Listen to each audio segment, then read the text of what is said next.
Good morning, Daybreakers. We're going to get going in about 35 seconds here. Tom Hartman from 11 to 2 and Jeff Santos from 2 to 5. Recap the day and have some fun during Nightlight with Pete Schwaba and Greg Buck from 5 to 7. Smart talk, fresh voices, and news you can count on. 92.7 WMDX. Nightlight with Pete and Greg. Coming up on Nightlight, we discuss the dangers of big data with author Kathy O'Neill, and then we talk about the Overture Center with their co-CEO. 10 seconds till we're back.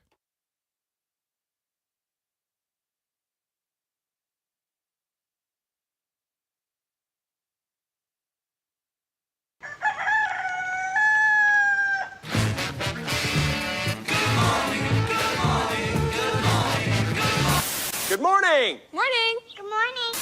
Good morning. Good morning. We've talked the whole night through. Good morning. Good morning to you.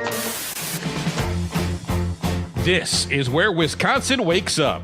It's Daybreak with Brian Noonan and Jamie Martinson. Here are your hosts, Brian and Jamie.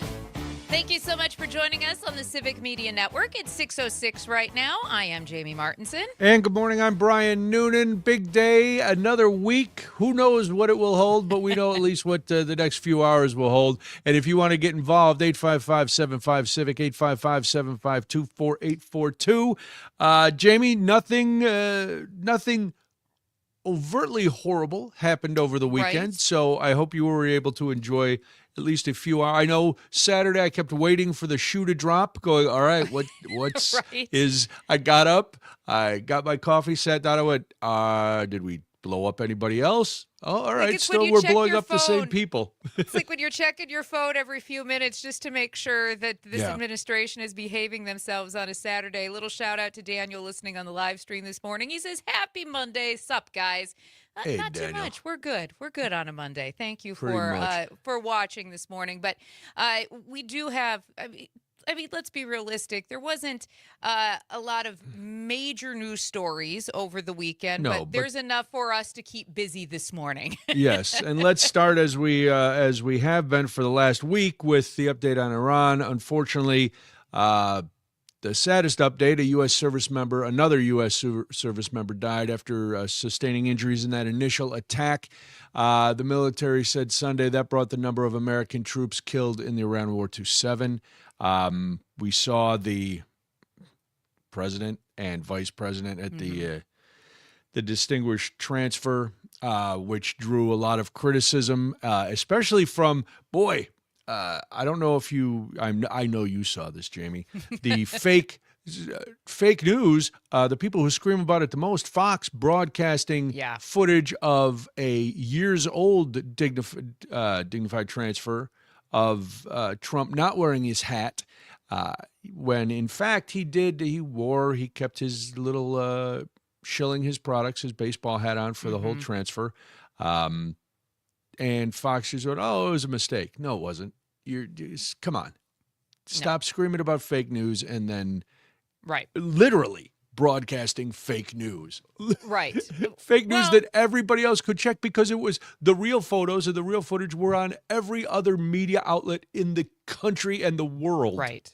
I mean, there's some irony in all of the people who scream fake news all the time. In other news headlines, Ali Khamenei's son, Mojtaba, has been named the next supreme leader in Iran. Yeah. U.S. President Donald Trump previously said that Mojtaba would be an unacceptable choice, and Israel vowed to target any successor. This is not a good sign. It means that It's that not. regime is locked in. Well, let's be honest. I mean, we've talked to some experts here on this program who said that this was probably the case, that this regime, even with Ali Khamenei's death, this was a regime that was very much in place. They had successor upon successor. We've had a Middle Eastern expert, Lucas Gage, join this program who said they were probably 6 to 7 people deep as far as how they viewed this particular regime. Now, from what I understand about Khamenei's son, this is also not good, because if you thought Khomeini was not a good person, this is like basically upping that ante. And so this is going to be interesting to see what experts have to say as we find out how his rule is going to look. He has been Iran. spending years behind the scenes, but he is 100%. He doesn't have the same jurisprudence or the same religious rank as his father did, but he has been intimately involved in the regime for years and years. He is definitely a hardliner, and he is of the hardest of the hardliners. So this is for, when Trump in the Oval Office with the German Prime Minister the other day said, well, what's the worst that could happen? We get somebody who's worse. Hey, congratulations. This might be it. You got the worst case scenario, brother. I saw one expert this weekend basically compare him to his dad, as if you thought his dad was in comparative American terms, a right-wing progressive, this guy will up the ante about 500 steps. So it'll be fascinating to see how that plays out as we watch what's happening in the Middle East. Asian markets closed with steep losses as oil surged past $100 a barrel, a 4-year high. The International Monetary Fund chief warned of global inflation risks. Her advice to policymakers was to prepare for the, quote, unthinkable, end quote. That doesn't ease your mind on a Monday morning. No, if you have to fill up this morning, good luck. Right. A CNN team heard thuds across Tehran from what appeared to be an airstrike after Israel said that it launched fresh attacks on Iran. Gulf nations also reported overnight strikes. And new video appears to confirm a U.S. airstrike targeted a naval base next to an Iranian school. Defense Secretary Pete Hegseth said the U.S. is, quote, still investigating, end quote, while Trump cast blame on Iran. Of course he did. It did come out that the first school that was hit by us, not Israel, as was first reported. So I don't put it. I don't even know how you make that plan, because unless we just really don't have a plan. Well, and I think that's just it. This is where I think even hardcore Republican Congress people are starting to ask questions, because we're not seeing any reason for what we're doing, and the amount of civilian deaths that we're seeing throughout the Middle East. And I understand it's not all at the hands of the United States. There are several countries in play, 14 countries under attack as we talk this morning. But it appears now, based on what and there were conflicting reports coming out of Iran too. The president of Iran, who's a little more moderate, had come out and apologized to his neighbors and said, if you don't attack us, we're not going to attack you. Right. But then the regime said, oh, no, that's not the case. It sounds familiar, doesn't it? So now we're hoping to see. But it does appear that even today, the headline in CNN was that the president is waiting. He's not going to make a decision on when things are going to end until Israel lets him know. So we are there at Israel's behest, as everybody theorized. It becomes more and more clear. And we haven't even dove into the fact that the Iranian foreign minister admitted that, yes, Russia is giving them intelligence on American troops, and we seem okay with that. I think that's Frank, make a note, because that's a bigger conversation. I think it is a bigger conversation. Yes, no. Yeah, we'll have that conversation, but make a note. We're going to need somebody to help us dissect that. Who knows Soviet policy, Russian policy, as well as Middle Eastern policy? Because boy, that's a whole keg of worms to open up right there, isn't it? But it should be unfathomable to every single American. It should be unfathomable to every member of Congress. The fact that then this is happening, and it's nobody's denying it. Even our administration is not denying it. They're just saying, well, it doesn't matter. It's fine. Yeah, all it's this fine. Is fine. We're still gonna loosen sanctions on Russian oil. That's okay. Because why wouldn't we? Why wouldn't we do that in the midst of them offering intelligence? I don't know. And see, these are not opinions. We're not. This is These are real. You facts. can go back and fact check everything we're saying. Yes. I watched that interview yesterday with the Iranian foreign minister, and I was like, wait, what? Yeah. So it is truly happening. This isn't another conspiracy. It isn't No. rumor. This is, and granted, all right, you got to take everybody's word on all of these sides with a big grain of salt. But to come right out and say that and not have then the Kremlin put out a statement saying that was not true. But Jamie, listen. I mean, We need a shield for the Americas because there's stuff going on in this hemisphere there is if you live in South Florida, which none of us do, but hey, Cuba is I can see Cuba from my house. We're turning our sights on there. First it was Venezuela, Greenland was first. Now it's Venezuela. Then now it's Iran. Who knows? And now it's going to be Cuba, maybe. It is, because the Trump administration is working, if you haven't heard this, on a potential economic agreement with Cuba. And officials say a deal might be announced in the very near future. Exact details and timing, like a lot of things with this particular administration, remain pretty unclear at this point in time. Can I take a guess? 2 weeks? 2 weeks. 2 weeks It might would be be my 2 guess. weeks. Might be Could 2 be. weeks. Yep. Now, this particular agreement could include loosening restrictions on Americans traveling to Cuba, particularly to Havana. The president has the authority to relax some of those travel rules without needing any sort of approval from Congress. Now, there have been some repeated discussions, including economic partnerships in certain areas like ports, things with tourism and energy, along with the possibility that the United States could ease some sanctions on the Cuban government. Now, the strategy here is interesting because it appears to be aimed at increasing Cuba's economic reliance on the United States rather than trying to immediately overthrow the country's communist government. So That's coming so next. let me just get this straight. So right now we are looking at, instead of overthrowing a communist government, working alongside of them. Okay, do I have that correct? I have that correct based on this. That is, Okay? and anytime I use the word plan when I discuss this administration, assume there's air quotes. So yes, that is the plan. Okay. And we're also acknowledging the fact that we're going to lift sanctions. Just so I'm clear this morning, because it's Monday, I'm a little foggy yet. Just so You I'm lost clear. an hour of sleep. I did lose an hour of sleep. And we're also accepting the fact that Russia is giving Iran intelligence on the U.S., and we're okay with that, right? We're okay You with seem that to this have all morning? the facts straight. I don't know Okay, where all the right. confusion lies. This is what's get the foggy. issue, Jamie? We all want to go to Cuba. I would actually love to visit Cuba. Yeah, I hear but it's but beautiful. we can't.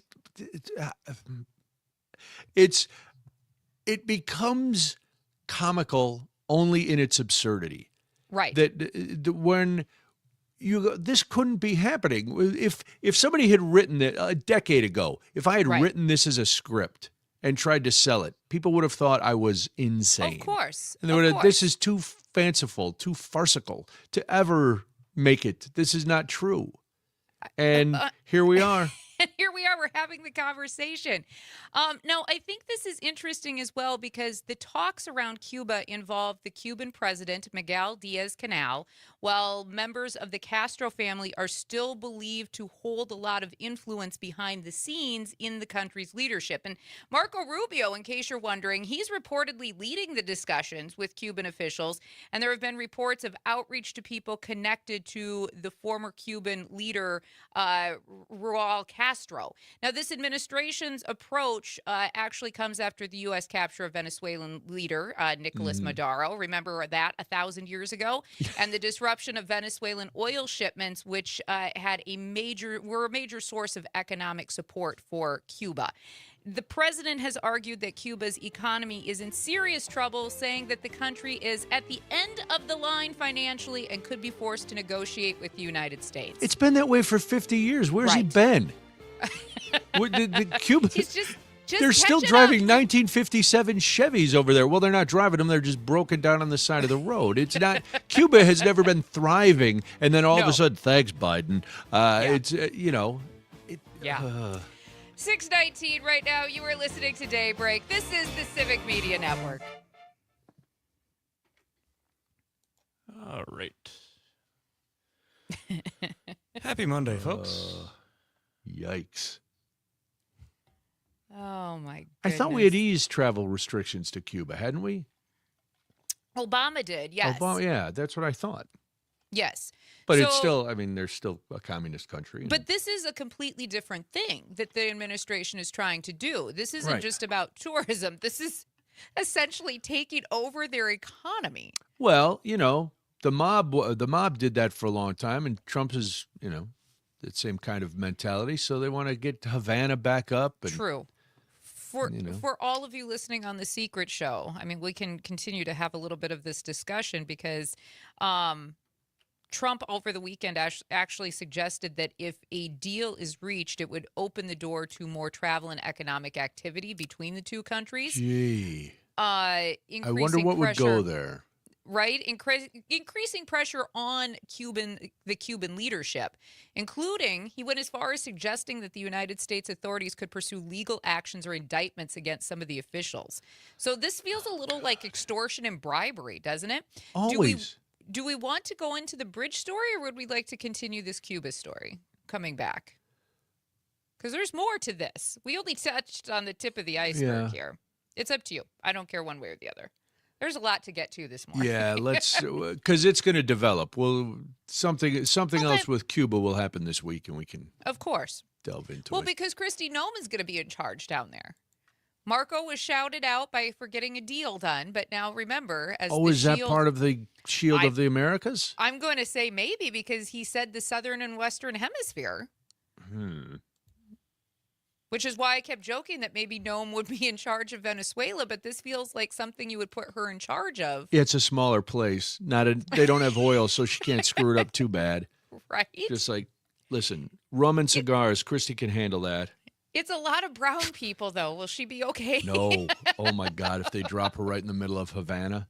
All right. We got 15 seconds here. She can't ride her horse, cosplay.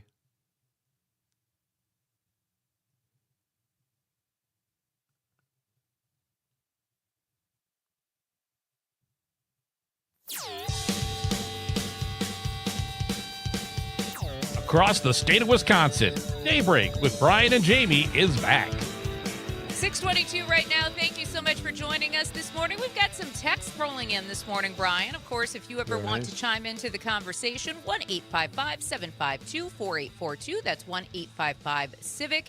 Someone texts in saying, war is civilians aren't safe. I believe we did talk about civilians in this particular case and the loss of life that is happening in the Middle East. And no, the civilians aren't safe right now in the Middle East. Mark also chiming in this morning on the text line saying, remember when Russia was paying a bounty to the Taliban for killing American soldiers in Afghanistan? Trump never cut ties with Putin over that. Nope, never did. That is he will absolutely not cut correct. ties with Putin over anything because Putin's got him over a barrel somehow. I don't know what it is. I don't know how he has his thumb on him, but he's got him. He's got something on Trump, and Trump is truly his puppet. Yeah. In my opinion. That is an opinion. Well, I think we watched some of that relationship change back in the Trump first presidency, and anybody who was paying attention to what was happening can go back to that original meeting in Helsinki during the first administration. And that was when I believe that there was always some sort of relationship there, in my personal opinion, but that was when we saw the relationship change, and whatever hold Russia had over Donald Trump at that point became pretty obvious in that Helsinki meeting. Let's be honest. Vladimir Putin is a lot smarter and a lot cagier and a lot more devious than Donald Trump. Even though Donald Trump believes himself to be on that level, he is not. And that same press conference that you're talking about when Donald Trump went, well, he told me they weren't involved. And, so and so you just believed him? Yes. I keep thinking about this story, and we are going to talk about it in depth with more at another time. But I keep thinking about this, and whatever your thoughts were about Ronald Reagan or the Bushes or whatever, this would have been the final straw. This would have been the severing point for anybody who is not Russian controlled. Right. This would have been the time when you stepped away and went, How dare you? If you yeah. are the commander in chief and somebody is selling out your troops, but you still want to continue a dialogue with them, you still want to admire them, because that's what it really is. Trump admires the way Putin has an iron hold over his country, and that's what Donald Trump really wants. But how dare you then talk about the troops, go to watch the transfer of these service members coming home, and allow the person who is selling them out to still be on good terms with you is beyond me, and it should be beyond everybody. It goes beyond a certain level of patriotism, right? It's really hard to say how much you love this country when you're allowing those things in plain sight to happen and you're part of it. It's really hard to defend the actions of this country when you're watching it play out over and over and over, because this would not be the first time that we've seen this president capitulate to somebody like Vladimir Putin, right? So, and it's unfortunate. It's unfortunate. It is. But one of the president's appointees, U.S. Transportation Secretary and former lumberjack Sean Duffy, is being implored by Wisconsin and Minnesota Democratic senators to release about $1 billion federal grant for the replacement of the Blantnick Bridge. The bridge connects Duluth and Superior and carries about 33,000 vehicles a day. But, these are two. We got a blue state and a purple state. So what do you think the chances are of that money coming? Well, the money coming is also being asked by the females in Congress. Senators Tammy Baldwin, Tina Smith, and Amy Klobuchar. They actually sent a letter to Duffy trying to finalize the amendment grant agreement. Who read it to him? The replacement project is estimated to cost about $1.8 billion. Wisconsin and Minnesota have already each committed about $400 million to the effort. And in case you're wondering, the Blantnick Bridge was actually built in 1961 and now has weight restrictions because of corrosion and aging structural components. And this is a major area of, it's a major hub of getting goods in and out of the area.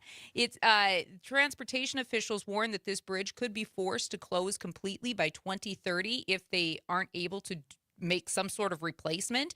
And both states can move forward with construction contracts and project planning because federal approval of the grant is required.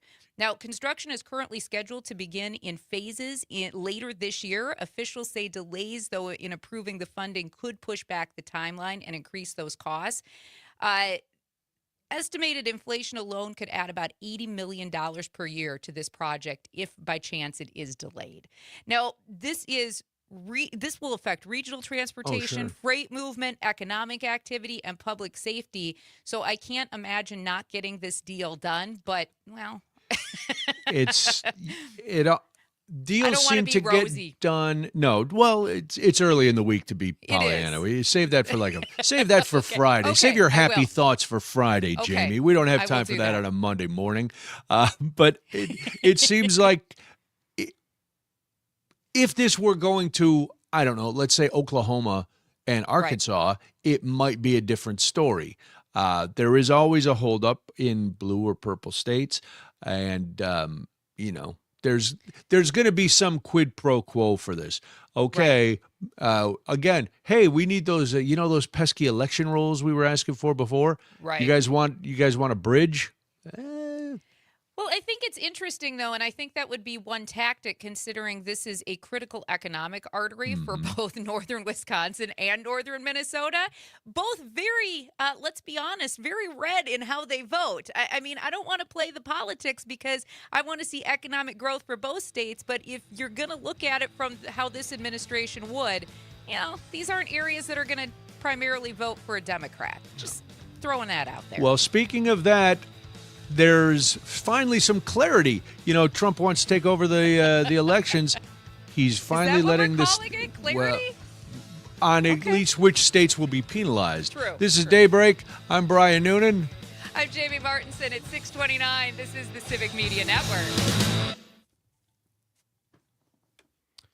All right. Donald Trump. Yeah. Yep. Hey, Parker, you just got logged out of Gmail. God, I hate Google. Googly. Great googly moogly. Oh, they used to say that on Maggie and the Ferocious Beast. Oh, I'm sorry. Was that a cartoon or something? It was a kid's show. Oh, okay. I was like, was that a show that Maggie had before she had a she had a partner? Who was the Ferocious Beast? Maggie and the Ferocious Beast. It was a kid's show that my boys used to watch when they were really little. Okay. They loved Maggie and the Ferocious Beast. I've never heard of that show. I never in a million years would have guessed a Maggie and the Ferocious Beast reference would come onto this show at 6:30 in the morning. I have not heard that in Frank, Jamie and I took a lesson, and we put a large bet on a site that this would be said today before 7 o'clock. And so now we have won gobs of cash. We are ready. Yes, Maggie and the Ferocious Beast was the best. And Dexter, when he was really little, couldn't say ferocious. So he would say to me, I want to watch Maggie and the roast beef. Oh, I would like to see too. Let's see a show where a woman just eats roast beef. Sure, you could pay for that somewhere, Brian. I don't have that kind of time or money, Frank. Tony Zimmerman says you won't get this reference anywhere else but on the Secret Show. This is Secret correct. Show. Secret Show is where all the fun things happen. Very Secret Show material, yes. It's because it's like not timed out and we can just do our thing. John from Oshkosh over on the text line saying Trump is obviously in the Epstein files, likely involved in the crimes, saying the Russian connection is likely more financial and more easily proven by documented evidence like tax statements and bank records. John's not wrong. You think Trump actually reports those kind of things? Oh, probably not. I was going to say. But I think it would be interesting because I think that's why they were so concerned about Deutsche Bank getting investigated at one point. Because let's be realistic. Most of the money of the world runs through Deutsche Bank. Excuse me. All those little shell companies that they're responsible for. This was an interesting show to put together today because I got to, as I was doing it, I was like, ooh, this is full of intrigue. I mean, we're talking shell companies like here in this state for different projects that we'll get into later this morning. It was very exciting. Yeah, it must have been. I went in to start and I was like, oh, JB has everything filled out. I'll just. I needed to get it done so I could just be done. I don't like it when it gets to be like 5:30 at night and I still have, especially on a Sunday. During the week, it's different. On a Sunday, I just want to be done. Because then I went back and forth. I'm like, should I start? Shouldn't I start? Should I start? And then I just was like, no. It was kind of just waiting for a shoe to drop all weekend. Yes. Like, I was tapped out completely on Saturday, so Sunday morning I looked at my phone and like, our group chat hasn't blown up, so that's good. And I don't see really anything breaking from any news sources. Well, so when you've already put the country in one war and now you're threatening Cuba, it's He spoke in public on Saturday, too. He had a speech at Doral. It was fine. He did his thing. We trotted him out for a little bit. My gosh. Did you happen to hear anything that he said down at Doral? Did you hear any of that speech at Doral? No. I'm not sure if very lethargic. Oh my goodness. Yeah, they're propping him up now. They talk about Biden, but it was he bad. Is out. Yeah. All right. We've got 15 seconds here.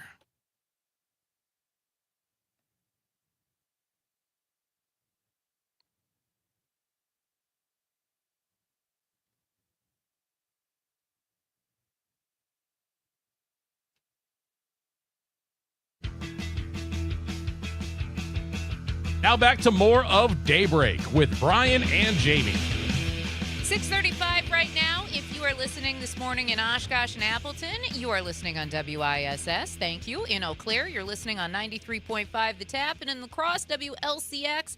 For anybody who's listening, whether over on air radio or online through the app, we are certainly glad that you are joining us today. My name is Jamie Martinson. And I'm Brian Noonan. It's going to be a lovely day. Another fake Yes. spring, but it's going to get up near upper 60s, near 70. So get outside, touch a little grass, as the kids like to say. But before you do, you can give us a call or text 855-75-CIVIC, 855-752-4842. In all the commotion over Iran, we've almost forgotten. Well, that's the plan is that some of us have almost forgotten. We will never forget that Donald Trump has floated the idea of taking over and nationalizing elections just ahead of the midterms. And we know that based on polling numbers, things are grim if you are a Republican. And now, if you are a supporter of this war, as people's gas prices and grocery prices and everything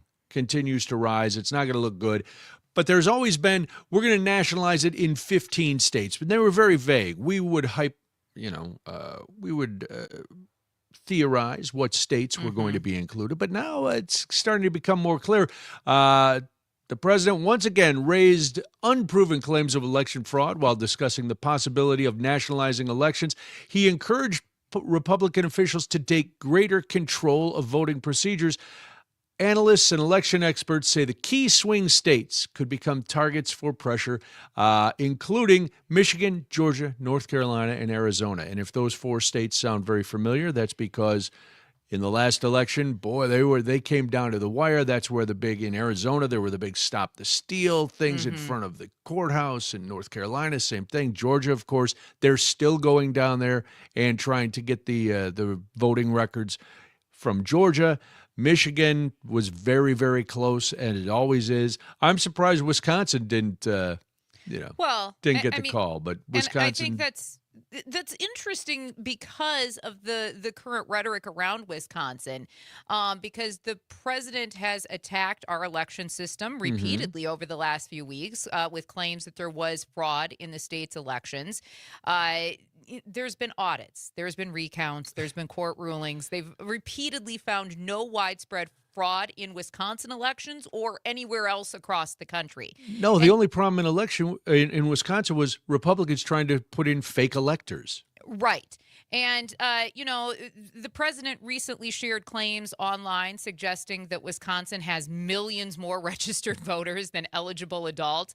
Election officials actually had to debunk that a little bit, saying that it's misleading because voter rolls often include inactive voters or even outdated records. Right. And that includes people who have moved, passed away, or haven't voted recently. But that doesn't mean that people are voting illegally.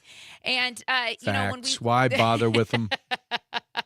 They're pesky. I get it. They get in the way. I understand. It's easier to control the narrative with whatever you want it to be.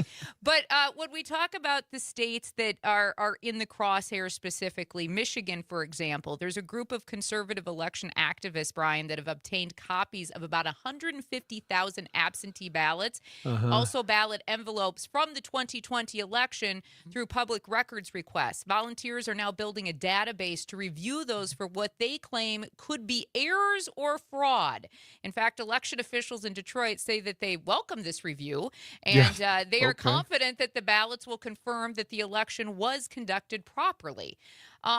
That's just it. There is no fraud. You're not going to find anything. And why was there no fraud in 2024? Yeah, I know. Why are you repeating yourself? Because sometimes to battle a lie that is being repeated and repeated and repeated and repeated, you have to repeat the truth that many times as well.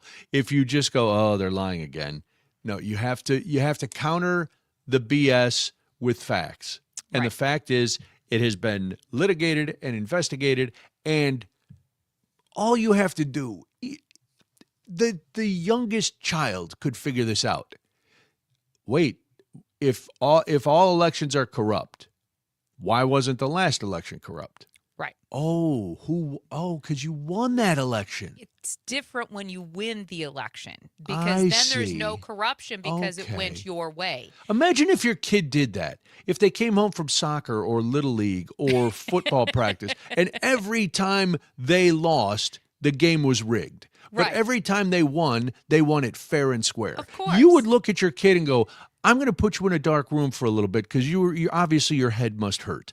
You need some sort of help. This is not rational thinking." So now, if you just put some things in real simple common sense thinking, and then realize now we're talking about grown people who refuse to accept the truth.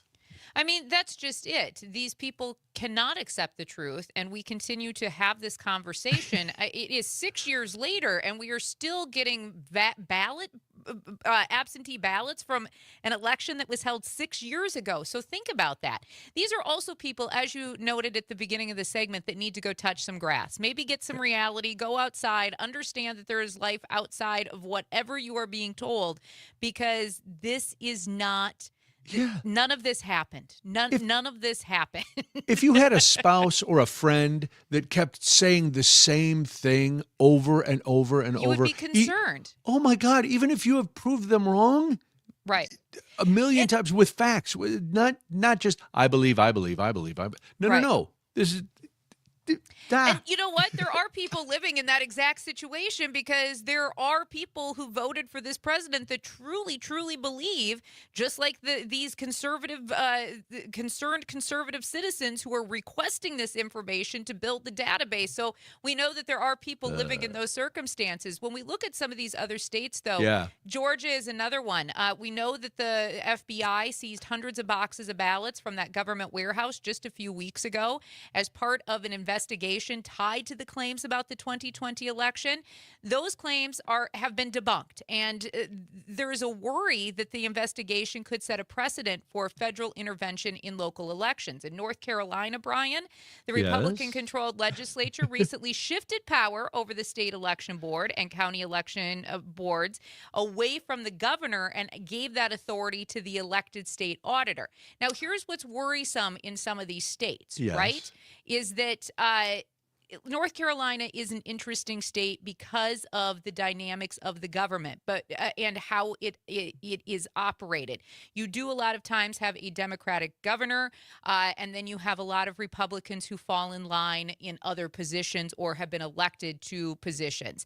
So I think this is what this administration has talked about doing, getting people on board, on their side, essentially, to be in power and be in control of some of these elections or some of these processes. And so that, I think, is probably the most worrisome, is that instead of people who truly believe in the process and want the process to play out, what we're seeing is people who have some sort of agenda and alignment with this particular administration. And that, I think, is going to be the most worrisome part of elections going forward, because we've seen this administration do that time and again in multiple states, put their people, we'll put that in air quotes, in control of certain positions. And that is what scares me the most. And while it didn't work last time in Georgia, because there were Republicans in those positions that said, no, our election was fine down here.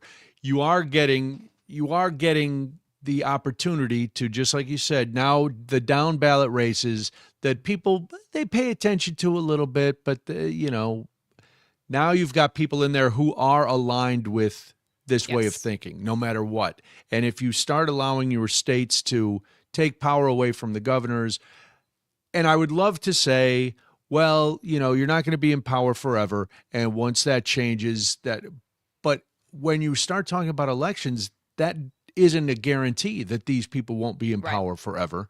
That's their goal, obviously, is to be in power forever. So it is very dangerous. It's very worrisome. But you go, okay, well, it's one state, but then one state turns into how many more? Right. And I think that's the biggest concern I have as we look at what this administration is trying to do.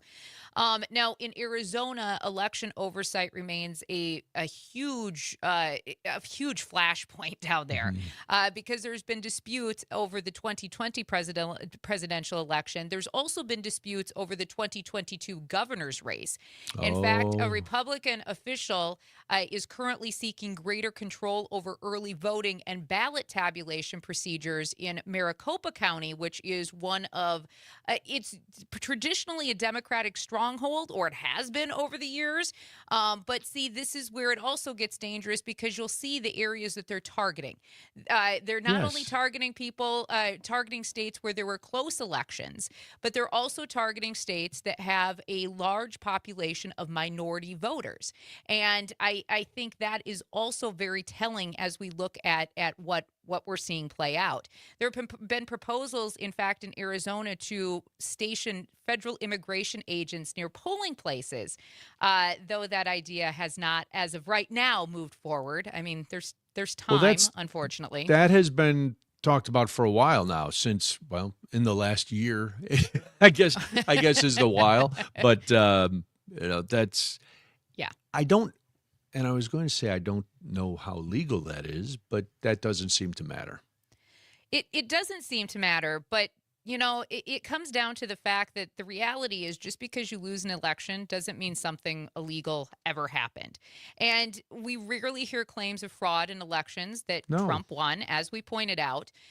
Election experts also point out that the states most often targeted with a lot of these accusations tend to be the places that are democratically run or with Black and minority voting populations. And here's the thing about that. If you start giving into those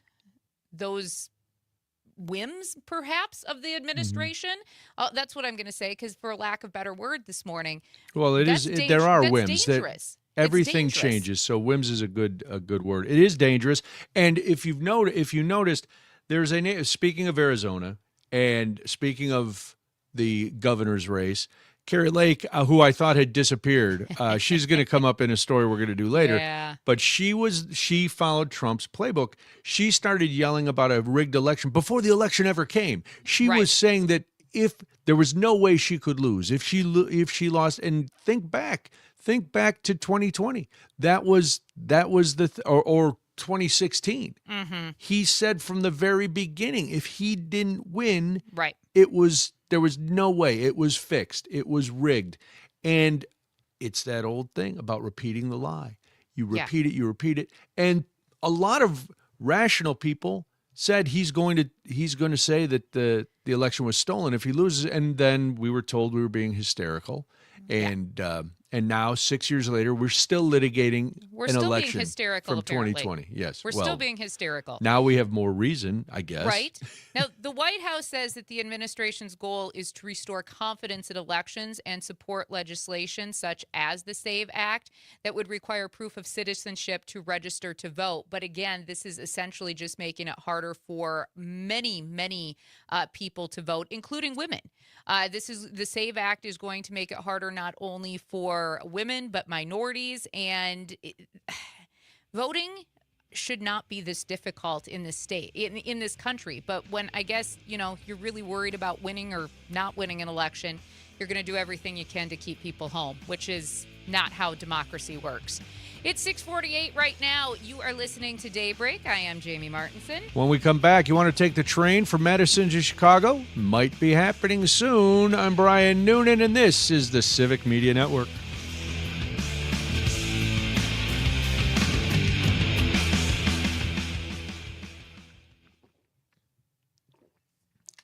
Yes, and Mark from Prairie du Sac is not wrong. The fake electors are still not in jail. I know that's been a point of contention for a lot of people. I mean, that's the thing, too. There's so many. The thing that I guess really bothers me about this administration as well is because it also bothers me is the fact that they are willing to put people in place who can change the outcome of an election. Mm-hmm. That's dangerous because that plays both ways for both parties. But at the same time, it also leads me to believe that this administration isn't going to give up power easily. No. So they think that they're able to do that. And I think that's where everybody should pause a little bit based on their actions. He's going to do, if things don't change in November at the midterms, and I'm confident they will. They normally do anyway. Right. That he will not leave office. No. There's no chance he ends this term. He's going to do whatever he can to stay in power, and there's enough people in a spineless Congress that they would allow it. Yes, agreed. But the thing that this he is impetuous, and he doesn't. None of them think things through, and the bind he is putting the American people in and the world. He and Israel have decided to screw over the world. Right. This is not going to bode well for anybody aligned with him come November. Right. So it will be interesting to see. November can't come soon enough. No, it can't. And unfortunately, it's only March. Yeah. Do we want to start with this new texter from Madison? It's on Sure. election, but Yeah. since they're new, and then we can talk about trains. Yeah. Well, last year the big story was when they started going they expanded the route up to Minneapolis. That was the big story we were talking Alicia chiming in as we're talking about trains, saying, I want to take the train from Green Bay to Milwaukee. Yes. That would be sensational. That would be a good route. Wouldn't that be fun? I always think, because I've heard people who've taken that cross-country train and they go up through the Pacific Northwest and stuff, and there's a part of me that romanticizes it, right? And I think this would be great. And then I know the reality would be, oh my God, if I don't get off this train, I'm going to kill somebody. Yes. That is exactly how I would expect you to be, Brian. Yeah. Because I would, even if I got the sleeper car, I know I would get like with Eddie Murphy from Trading Places. Yes. Merry New Year. Yes. What? Stop! I don't want to. Tony I don't want says you a in my train- car. Tony says a train from Superior to Madison. That would also be that would be beautiful. All right, we got 10 seconds, sir.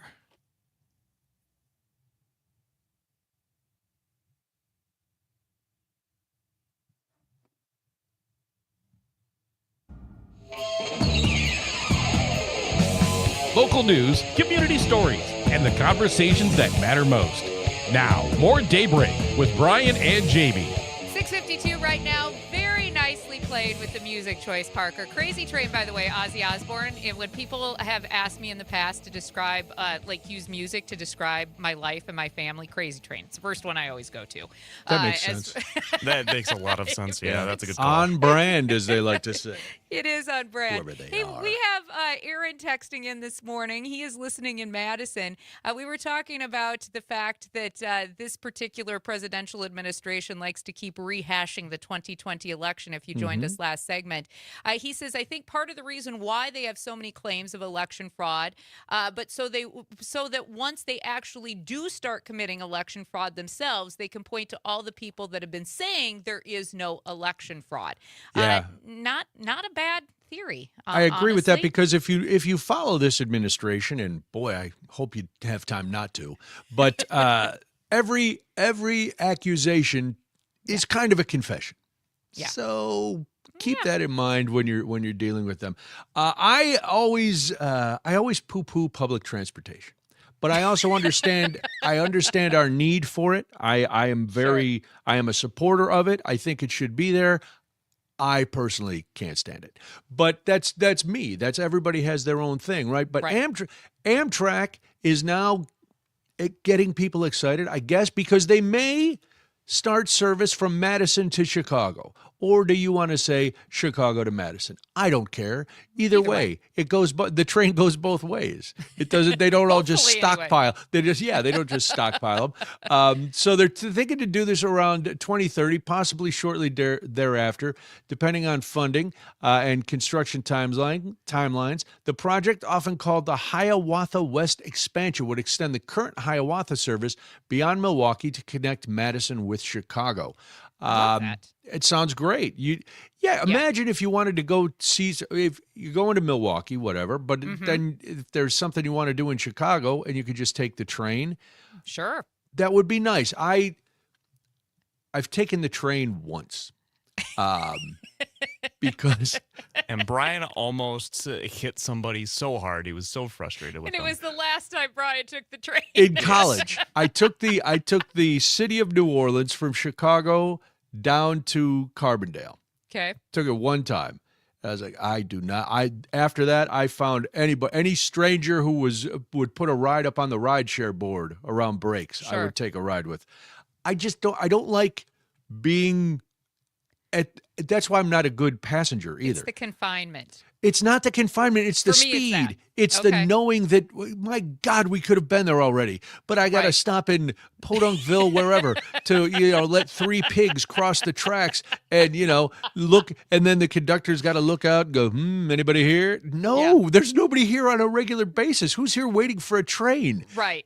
But I know how many people depend on rail transportation to get around, and I do romanticize a train trip. Sure. So this is a very exciting piece of news. It is, and I think it's good for local economy as well, because there would be proposed new stops along the route, including Pewaukee, Watertown, and Madison, which would expand access into Waukesha, Jefferson, and Dane counties. Now, this project gained new momentum after the 2021 bipartisan infrastructure law. If you want to thank President Biden for something, you could definitely thank him for that, because that was all President Biden. Just again, dabbling in the facts here. That set aside more than $100 billion nationwide to expand and modernize rail service. Now, Amtrak and state transportation officials are currently reviewing possible station locations and gathering feedback from local communities. In fact, in Madison, one recommended station would be located near Lake Monona and John Nolan Drive, which would give you closer access to the Capitol Square, Monona Terrace, and even some of those downtown hotels. But I think about this for people who might want to just take a weekend trip. Yes. Maybe do a little shopping. Maybe you've got concerts, or maybe there's something happening, if you're in Madison at the university and you want to come into town for that. We've got Alicia over on listening on YouTube this morning that says she wants to take the train from Green Bay to Milwaukee, because how awesome would be would great. traffic be on Packer game days if you had a train from Milwaukee to Green Bay? Yeah, something like that would be sensational for people. My problem with the train is that it takes a long time, and I'm always impatient and in a hurry. But if you have to, like you said, when you paint that scenario, even for people I know a lot of people from Chicago take the train Sure. every day to Milwaukee, and it's a time to get some things done, and you can build that time into your day. That's the thing. And if you're taking a trip on the train, it's going to be leisurely. You get on, you relax, you don't have to worry about traffic or driving and all of that. And this is good. And last year when they expanded from Milwaukee up to Minneapolis, that was a big deal. Added a lot of access points for people. So I hope this comes through, because I think there is a need for this. The other part is people always think the train is very cheap to take. Yes. It is not. The train is expensive. It's where very you go, expensive. boy, I could fly and be Yeah. there in a quarter of the time. My husband is a huge train fanatic. Goes all the way back to when he was young. We have ridden on every train across the state. We've taken train rides in multiple I wondered states. why he always wear that conductor's hat in the office. That was all right. He'll knock Now I down a get it. small child to get onto the train first, and I'm not even joking. I have to really guard him out in public. I'm like, Wow. the child deserves the train ride before you do. But at any rate, this has always been a pipe dream of his, to do something from like this area down to like Arizona to the Grand Canyon. I'm like, you take the train and I'll see you there when you get in at the train stop. I'm going to fly. How about that? Like, I'll just fly. But I understand his point of view. I think it'd be fun. It would be a different experience. And for a lot of us, a lot of people, like you said, do the commuter trains every single day. So that's my wife not new takes for a them. train, and she doesn't mind it. I'd like to do. There's that one scenic train through like the Northwest or in Canada where you're driving. I'm like, that would be fun with the glass-topped car. Yes. That'd be fun for like 4 hours, and then I'd need to get off and rent a car. You're saying 4. I'd be like, okay, I've done this for an hour now. Everybody off. Is this Well, my I got to next have a stop? couple of drinks and some poutine, and then There you go. enjoy it. You got to make it right. 6:59 right now. You are listening to Daybreak. I am Jamie Martinson. Oh, more lawsuits against the White House. Yes, it's happening. This is the Civic Media Network.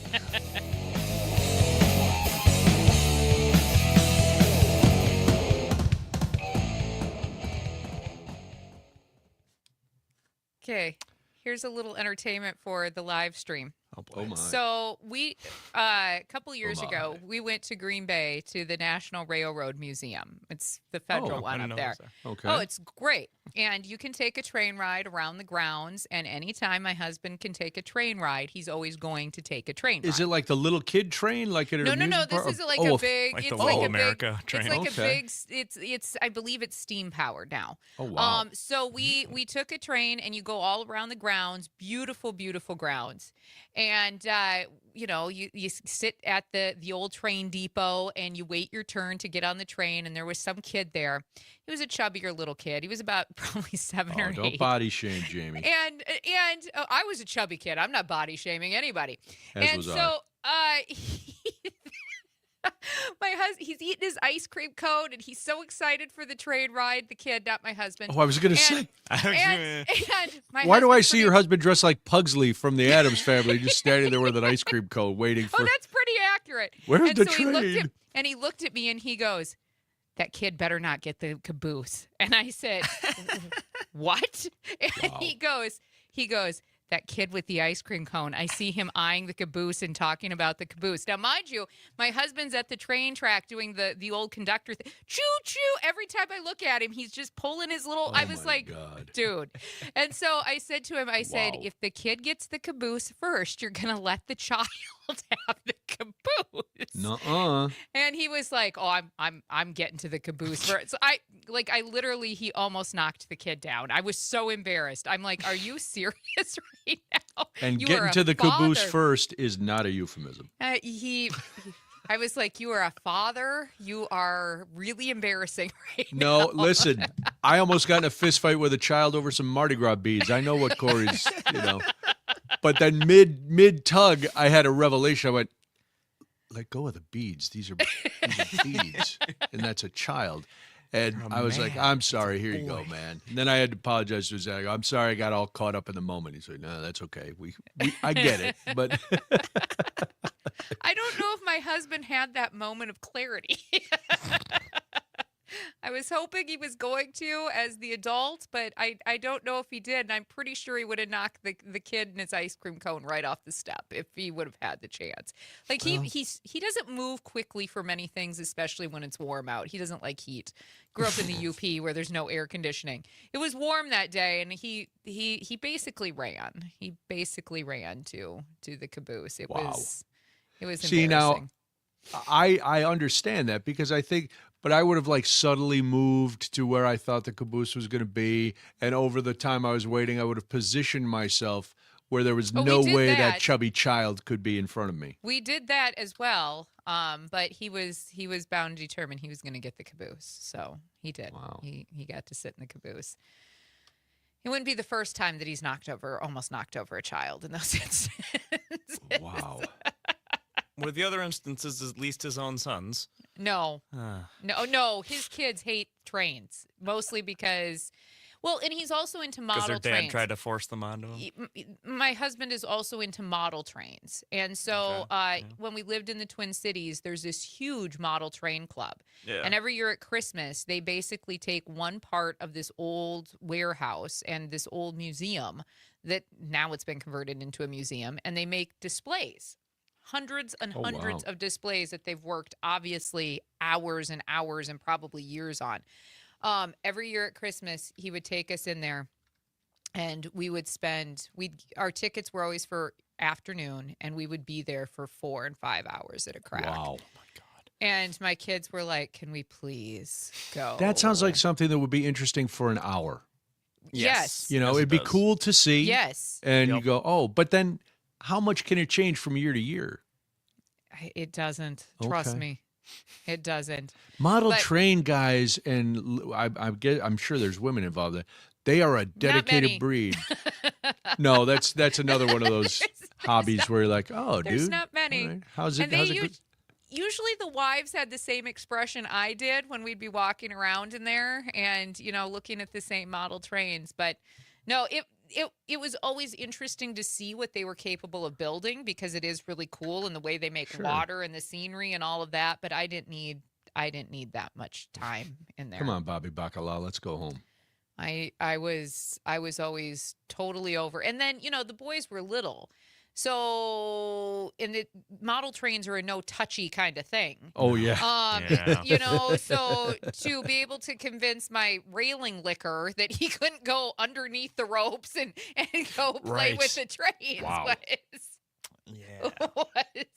It's fun. We went out to Saturday night. We went to this little brewery that used to be within walking distance of our old house. Sure. Because they have great wood-fired pizza. So, but in this town, there is a big model train, like hobby shop that's been there since the 60s, and it's still packed all the time. And I'm like, I never went in there because that's not my. I'm like, it was amazing, and I said this to Debbie that a place like this is still thriving after all these years, and there must be maybe they're one of the few places in the city or close suburbs that has that. We got 10 seconds here.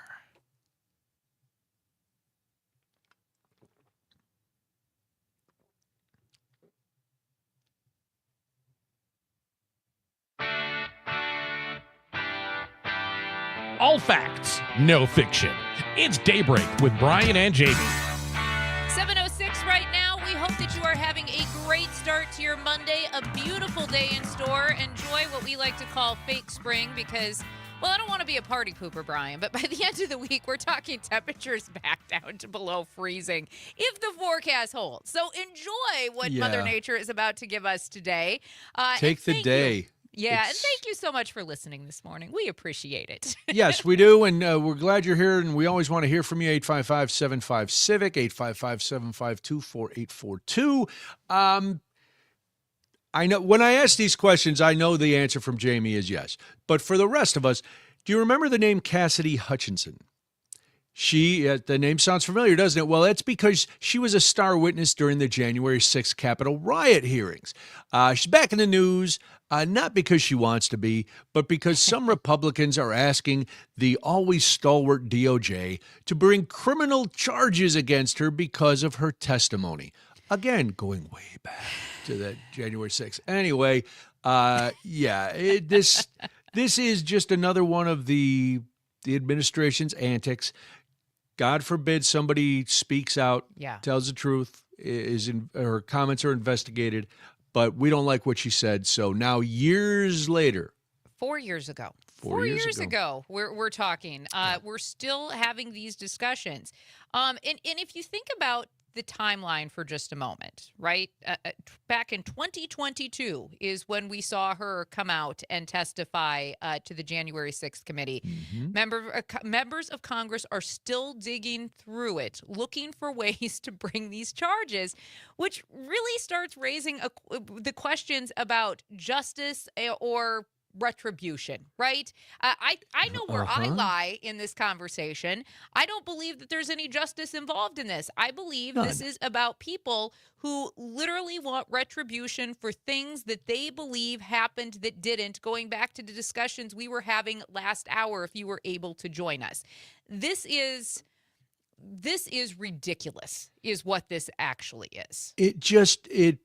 And part of me, as ridiculous as that is, I'm not as angry about that because I know that's how they operate, and we can all see through it, and it's going to lead nowhere. What gets me is there's a lot of stuff that needs to be done right now. Right. And why are you wasting your time, Cassidy Hutchinson's time, the public's money? Yes. And on something that is... You already won. He pardoned everybody from January 6th. Who cares? We as a country decided it was not a big deal.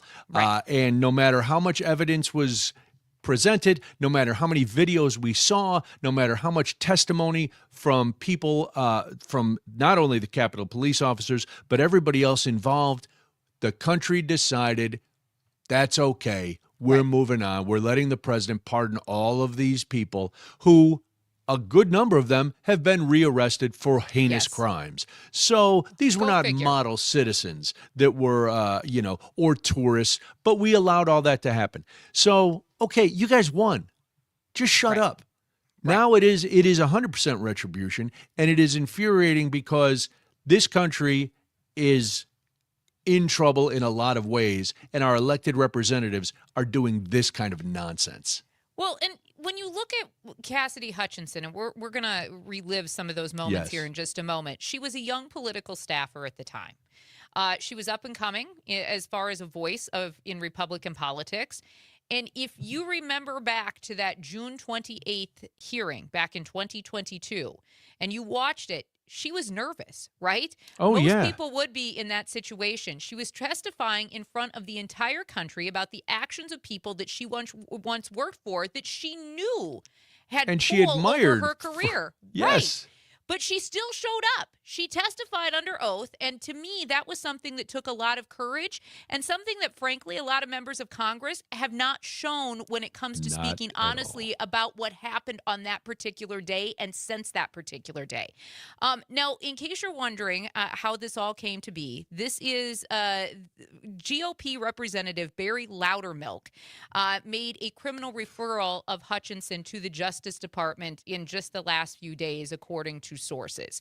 He has accused her of lying to Congress in that testimony in 2022 when she alleged that Donald Trump was aware of the potential for violence on January 26, 2021, and forged ahead with his attempts to rile up his supporters anyway. Now, we does this worry you that he's like, listen, you know the president was too dumb to know what he was doing, so how dare you say he figured this out? That is a lie. He had no clue what was happening because he's basically clueless. I'm just paraphrasing Barry Loudermilk. That was probably a good paraphrase. We'll Thank give it to you today. Thank you. So we're gonna relive some of that testimony from Cassidy Hutchinson. And by the way, a plaque for the January 6th people attacked just went up in the Capitol. Finally, after 3 years, late last week and into the weekend, that plaque finally went up, memorializing that particular day in what should be a very dark day in American history. Does it show Mark Wayne Mullen hiding behind a chair? No. Oh, no. That would be good because he's a tough guy. He is a tough guy. We've learned this. But here is Cassidy Hutchinson in exchange with Liz Cheney during that testimony to the January 6th committee back in 2022. This is cut 3, please. You told us, Ms. Hutchinson, about particular comments that you heard while you were in the tent area. I was in the vicinity of a conversation where I overheard the president say something to the effect of, I don't effing care that they have weapons. They're not here to hurt me. Take the effing mags away. Let my people in. They can march to the Capitol from here. Let the people in. Take the effing mags away. Okay. Just to be clear, Ms. Hutchinson, is it your understanding that the president wanted to take the mags away and said that the armed individuals were not there to hurt him? That's a fair assessment. That's what she had to say about the president of the United States allowing more people in that particular day. She also armed people. Armed people. She also testified that members of the administration knew the situation could become dangerous on January 6th. Again, this is her testimony back in 2022. This is cut 4. After Mr. Giuliani had left the campus that evening, I went back up to our office and I found Mr. Meadows in his office on the couch.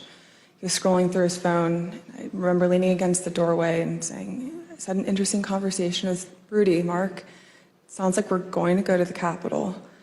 He didn't look up from his phone and said something to the effect of, there's a lot going on, Cass, but I don't know. Things might get real, real bad on January 6th. So Loudermilk has since attempted to reframe the public perception of those events at the Capitol, including scrutinizing the House committee that investigated the Capitol riot and found that Trump was directly responsible for the riot. And this referral that Loudermilk has made, Brian, was co-signed by House Judiciary Chairman Jim Jordan, who chairs the committee under which Loudermilk is running a probe of January 6th. You can't make these things up at all. No, Jim Jordan, we all know his past. We all know his deal. What we don't know is why he will never wear a sport coat or a jacket with his suit. But that's neither here nor there. He is personal choices. He's another guy who reframing the public perception is another way of just It's lying. It's gaslighting. It's Right. You didn't see it. We all watched it. And that's the old argument, and I don't want to relitigate January 6th. If you're entrenched in the fact that these were peaceful visitors to the Capitol. Jamie, I know you've traveled this country. You've visited a lot of historic places. I'm guessing you've never taken a dump on a desk while you were in there. I have not. All right, have not. I'm just and checking. in fact, I've talked about this, right? As somebody who's been into, not taking a dump on a desk, but talking about the fact what January 6th was. For anybody who's ever been to the Capitol, yes, being on that floor it feels like a very sacred place to be. Mm-hmm. You know the amount of history that has gone through that particular building, and then to see people enter it in the way that they did and desecrate it, and desecrate the people who have been on that floor to make substantial moves in our history, in our government's history, and in our country's history. It was the whole day reliving it was appalling. Even think back of it now, it was appalling.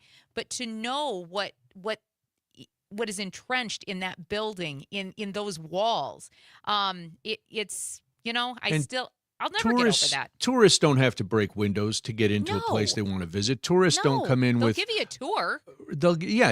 Buy a ticket. You can take the tour. Tourists don't carry Confederate flags. Tourists don't beat police officers. No. Tourists don't bear spray law enforcement. No. But anyway, so they're reframing it. So now the good thing is a recommendation is not actually a case. They're just asking the DOJ to look into this. Under normal circumstances, I would say the DOJ would look at this and go, there's nothing here. But normal is out the window. We don't live in normal circumstances. And that's what's really frightening. And, these types of referrals are not uncommon in Congress, just to make that perfectly clear. But what I think we should all be concerned about is that these charges now being brought against Cassidy Hutchinson sends a message about how this country is treating people who testify under oath and speak out against what they're seeing. And if witnesses start to believe that they're going to face some sort of retribution, even years after some sort of investigation, then fewer people are going to be willing to step up in the future. And 5 years later, we are still hearing the same rhetoric that casts doubt on elections and on the institutions that keep this democracy functioning. And at some point, we have to decide if we are going to move forward or if we are going to stay stuck in this political fight forever. And I can tell you, from my personal view, this administration seems stuck in 2020, which I think is going to, it's bad for democracy. It's bad for anybody who believes in the Constitution. It's bad for anybody who believes in the power of the vote or the right to vote. And it's bad for anybody who believes in the rule of law. It's all bad. It's bad, and it's only getting worse. One of the best stories, the most interesting and crazy stories that came out of that was when Cassidy was talking about the president being in the car with the Secret Service. Cut 6, Parker. So once the president had gotten into the vehicle with Bobby, he thought that they were going up to the Capitol. And when Bobby had relayed to him, we don't have the assets to do it. It's not secure. We're going back to the West Wing. The president had very strong, a very angry response to that. The president reached up towards the front of the vehicle to grab at the steering wheel. Mr. Engel grabbed his arm, said, "Sir, you need to take your hand off the steering wheel. We're going back to the West Wing. We're not going to the Capitol." Mr. Trump then used his free hand to lunge towards Bobby Engel. And when Mr. Renato had recounted this story to me, he had motioned towards his clavicles. I mean, well, just let that sit just ruminate on that for a while. This was under oath. Yeah. Again, this is the kind of testimony that led the committee to say that Donald Trump was responsible for this. But everything's fine. And drew blowback from Republicans. Mm-hmm. That's the most puzzling part, is if you're a Republican, how can you listen to that and think, that's fine. That's fine behavior? No. it's not. It's not, but we'll take a breath because we're going to swipe or stay after this because, Jamie, that's what we have to do on Daybreak. We do. It is 7:19. You are listening to the Civic Media Network.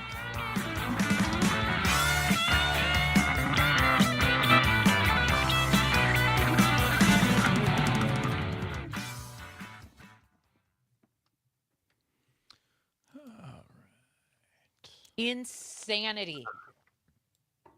Why are you touching it? Easy, drunkie. What is happening right now? I don't know. Speaking of vocal stems, it's no big deal. We're fine. Everything's fine. Everything's fine. You're fine. I'm fine. We're fine. So nobody else fine. taking a dump on a desk when visiting places, or Not recently. Listen, Not in a long time. I know. I'm going to tell you guys, I have a confession. I am the You shaman. took a dump on a desk this week? You are you really? You're the shaman? I am the shaman. Cuckoo I was Kachoo. gonna say I thought you were in jail, but you got a pardon. So He got a pardon, and he's no longer a Trump fan. Have you seen that story? Oh, really? yes, but I think wasn't it for the wrong. Wasn't he like annoyed that Trump isn't going far enough? Yes. Probably. I didn't say it was for good reason. I just said he's not a fan. Parsing words this morning and all that. Works for this administration without all the facts. It should work for the rest of us. Oh, there's somebody out there jogging in shorts and a tank top. I don't know if it's that warm. Not Gonna yet. be over 70 here. Not today. yet. I think I'm going to take a 46 right walk now. by the lake today. Oh, that sounds lovely. I might try to go Get a hiking nice- with the dog. Lake walk in before I move. Oh, was that today? You start. Before you move away from the lake? You're not going that far from the lake, are you? No, but I literally walk down I know, Monroe and dude. get straight to. I can walk to Soldier Field in the shed right now. It's not too bad. Do you go roll around in the grass in Grant Park? No, too much goose fecal matter. That's true. Ugh. Do you ever feel like I find myself sometimes when I'm out in the yard, I'm just like, I want to lay down in the grass. And I do, but then Debbie thinks I had a heart attack. Tell me you grew up in the 60s without telling me you grew up in the 60s. I don't know. It's just like, and again, it's not like I want to lay there all 10 day. seconds. And getting Just for up is a nightmare, but just for a second, I'm like, I need to lay down in the grass. Let's break out of the bubble and see what's happening out there in pop culture. It's Swipe or Stay on Daybreak. 7:22 right now. Thank you so much for joining us this morning on the Civic Media Network. It is time for one of our favorite segments where we get away from the politics of it all for just a few minutes and we dive into pop culture with our senior producer, Frank. Good morning. How are you today? I'm good. I'm trying to compose myself after picturing Brian rolling around in grass. That's why you have to being concerned. watch the stream and it all becomes stream. clear.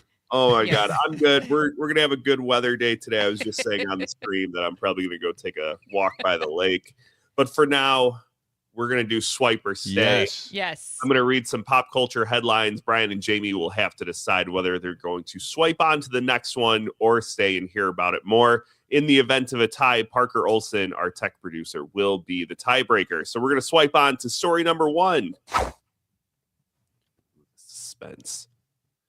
Shots were fired at a pop star's home. Ooh. I heard about this, but I want to stay. I need some more details. I have not heard about this, so I will stay as well. All right, we're staying. Shots were fired at Rihanna's house over the weekend. And when I say fired at her house, I really mean shots were fired at her house. Wow. A woman has been taken into custody for firing off some rounds towards Rihanna's house while she was sitting in her car. The Oh, pop star was in the house at the time with no report yet whether her husband A$AP Rocky and the kids were in the house. Law enforcement is currently investigating the motive. holy buckets. Okay. Yeah.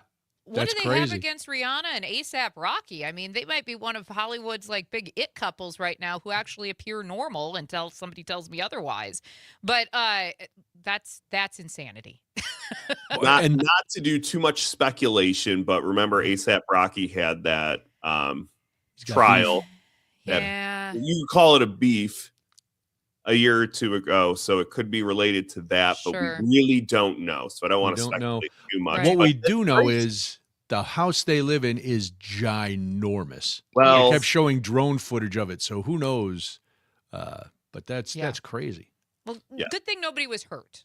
Nobody especially was the hurt. kids. Somebody is in custody. I mean, just didn't even get out of the car. She just sat in her car. That's and lazy. That's just lazy. That's lazy work. It's not even a drive-by. It's I'm going to park and have a Coke and No, let me the shoot. vehicle wasn't moving. Yeah. You had to think that she thought if she stayed, like, my thinking is here, like, I don't want to get too much into the criminal mind because sometimes it doesn't make sense. But if she stayed in the car, it was easier to get away, right? If you're on foot, it's a lot harder to, evade and escape. But my guess would be she wanted to stay in the car so she could get a quick getaway. But Well, she didn't because she is in Good jail. Next story. All right, next. Moving on to the next one.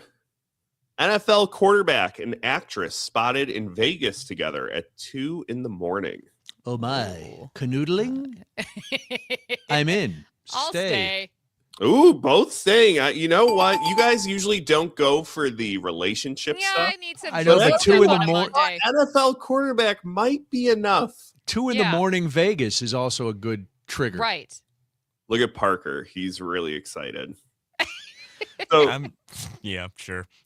Rumors were swirling around that Joe Burrow and Jessica Alba were dating. She's much older than him, too. Yes. Good for her. The two were spotted sitting in a Las Vegas casino together. Yes. Now, here's the deal. Representatives from Alba's camp has come out and officially shut this rumor down that they're dating and said the two were part of a large Write it group down. of friends that were out together that night. Oh, Jessica that's Alba just a is story. still dating actor Danny Ramirez Okay. at this time. All right. All right. All right. Well, Let me good for tell her you, nonetheless. just a little something. I've met Jessica Alba. Yeah. Okay. Lovely woman. Is I was Stunning. gonna say, is she She's as awesome great. as she appears? Good. And Awesome. seems to be. Okay.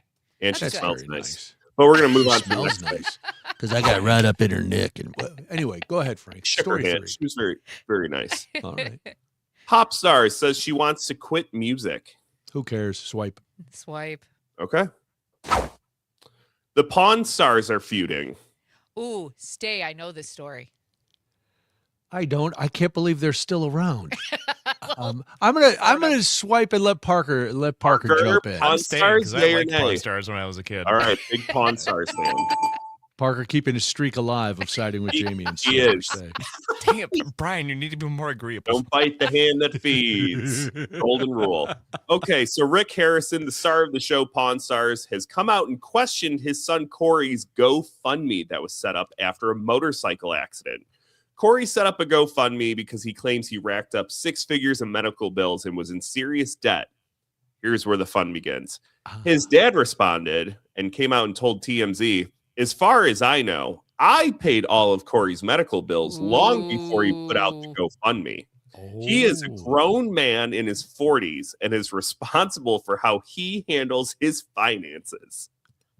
Oh my. Wow. Corey responded to his dad's public comments saying, if he decided I don't have to pay him back the money, then happy birthday to me. But based on our personal and business relationship, I don't see how that's possible. I love my father very much. He's always been there for me, and I don't have a problem with him at all. But let me tell you something. If you put out a GoFundMe, it better be because you're in debt with the hospital. Yeah. Right. You're telling me your dad paid the bills and now you're in debt to him and I've got to foot the bill because you're in debt with your dad? No. That's not how GoFundMe works. Tell me the insurance company screwed you over and your Right. kid is, your kid was dying and then all right. But Not to mention the fact that I love people who contributed. Not to say that I want to see anybody get hurt, but this was a show that was wildly popular, and that family doesn't seem to be like financially hurting, especially if the dad did pay for the 6-figure hospital bill. So the fact that he put out a GoFundMe in the first place is kind of crazy to me. Crazy. So we'll see how that wraps up and see if there's any more feud. But that's it for Swiper Stay. Nice job, Frank. Always When a we good come segment. back, the Trump administration is investigating New Richmond School District. What? Yeah, this is also a crazy story. It's 7:29. You're listening to Daybreak on the Civic Media Network.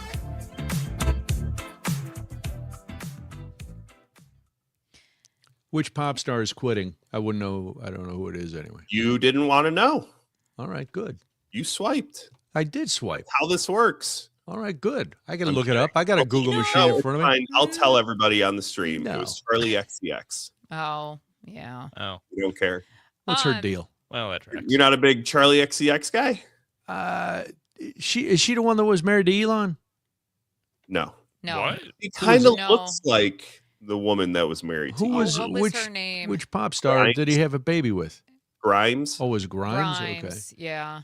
which I would pop star is a stretch. You for mean that the one. one the baby that they named after some sort of math quotient, Yeah. so the kid's name is just symbols?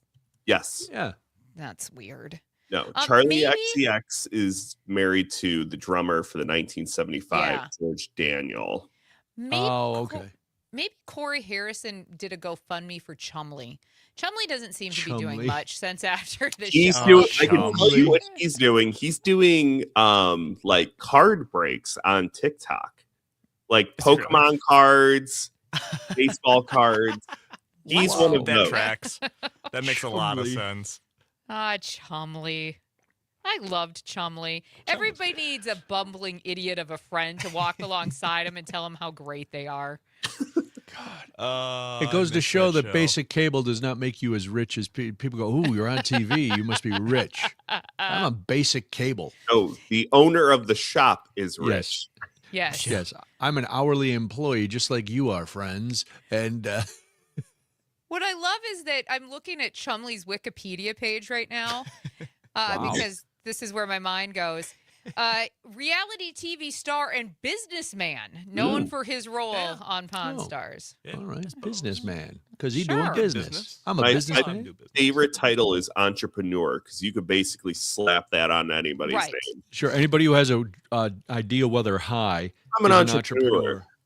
When they're Really? rolling around in the grass, they're Dude, you can't tell me that What- people go on what did you picnics all the say? 'Cause time. What's the Frank- I know difference? it wasn't the fact that you're in the grass; it was the thought of Debbie looking outside, being concerned that you dropped and had a grabber because you're rolling around in the grass. And you're a really tall person. I am a large man.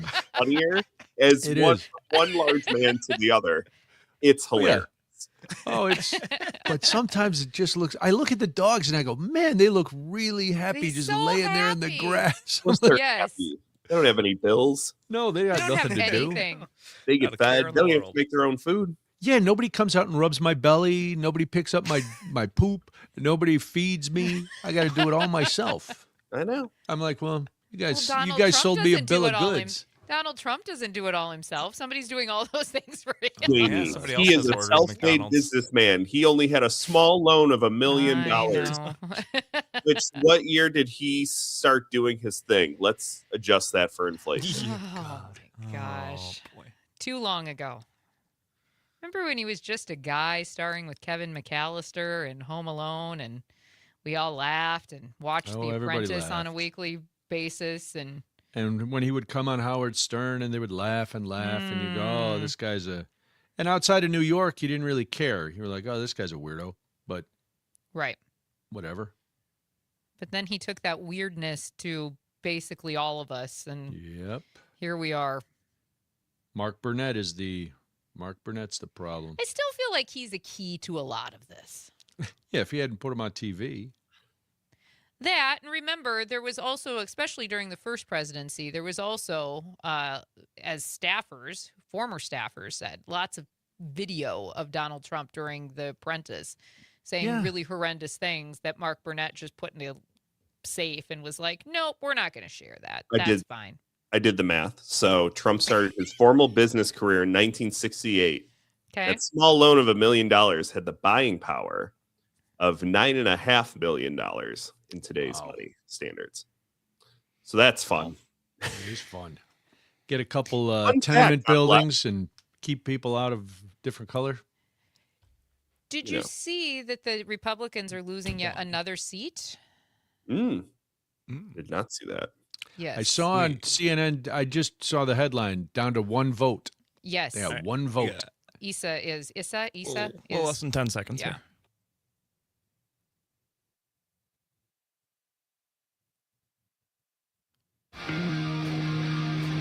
Local news, community stories, and the conversations that matter most.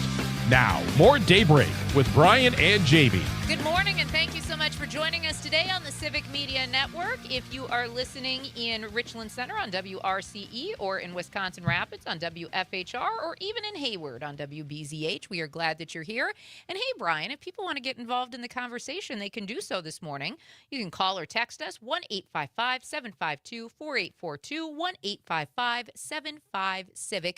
We'd love to have you participate and give us your comments as we're talking through all of the chaos that is what's happening in politics in the world right now. And this story hits a little closer to home because once again the rights attack on transgender youth is come to our backyard once again, because on Thursday, the U.S. Department of Education, run by a former wrestling executive, has launched an investigation into the New Richmond School District in western Wisconsin for allegedly, quote unquote, allowing biological men to use female restrooms, end quote.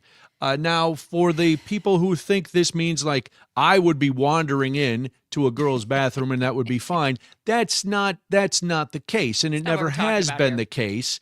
We're talking about young people who are transitioning, who have adopted what their true identity, and I only hesitate on these words because I want to choose them correctly and not insult anybody, because I do believe that this is not that transgender people are not making a choice just to garner attention or to cause any sort of commotion. So, but also the numbers of this or the actual incidents of this are almost nothing. But it's a great rallying point. And that's what the Republicans are hoping to do, not only on a national level, but as we get into the story, it's become a rallying cry for Republican candidates here in Wisconsin that are using this false narrative to create hysteria and take something that most people would go, yeah, a grown man shouldn't be walking into a girl's bathroom in junior high school. Of course. But that's not the issue. That's not what we're talking about, Jamie. Not even close to what the issue is. In fact, this investigation will determine whether the New Richmond School District, whether their policy violates Title IX, and that is a title that protects female students and athletes from sex-based discrimination. Now, federal officials say that they are reviewing whether the New Richmond School District allowed transgender students to use bathrooms that match their gender identity, which the current administration says may conflict with Title IX protections. This particular issue gained a lot of attention after a contentious January school board meeting where parents and the activist group Moms for Liberty demanded that the district stop allowing biological males to use the girls' bathrooms. Now, let's take a moment and remember who Moms for Liberty are for just a second, right? Because this is a name that's always in the background of how our schools are being shaped because they like to insert their opinions, but we haven't seen them make as many headlines over the last few weeks. This is a national conservative organization that has become active in school board politics all across the country, not just here in Wisconsin. They have actually pushed for changes to curriculum, library books, and school policies that are related to gender identity and LGBTQ students. And so the federal investigation centers on Title IX, which is a law passed all the way back in 1972 that bans sex discrimination in schools that receive federal funding. Originally, it was meant to make sure girls and women had equal opportunities in education, especially athletics. And over the years, different presidential administrations have interpreted that law differently. Some have said that that it also protects transgender students. Others, including this particular administration, say that it applies strictly to biological sex. So that is a little bit of the background of what we're dealing with as we talk about this new Richmond story for anybody who's not 100% clear on some of that background The people who are detail. bringing it up and once again trying to rile Yes. people up who just listen to the headlines. Right. If you only read the headlines, you will misinterpret a lot of things that come your way from everybody. But Right. boy, it seems like an overwhelming amount comes from the right. Absolutely.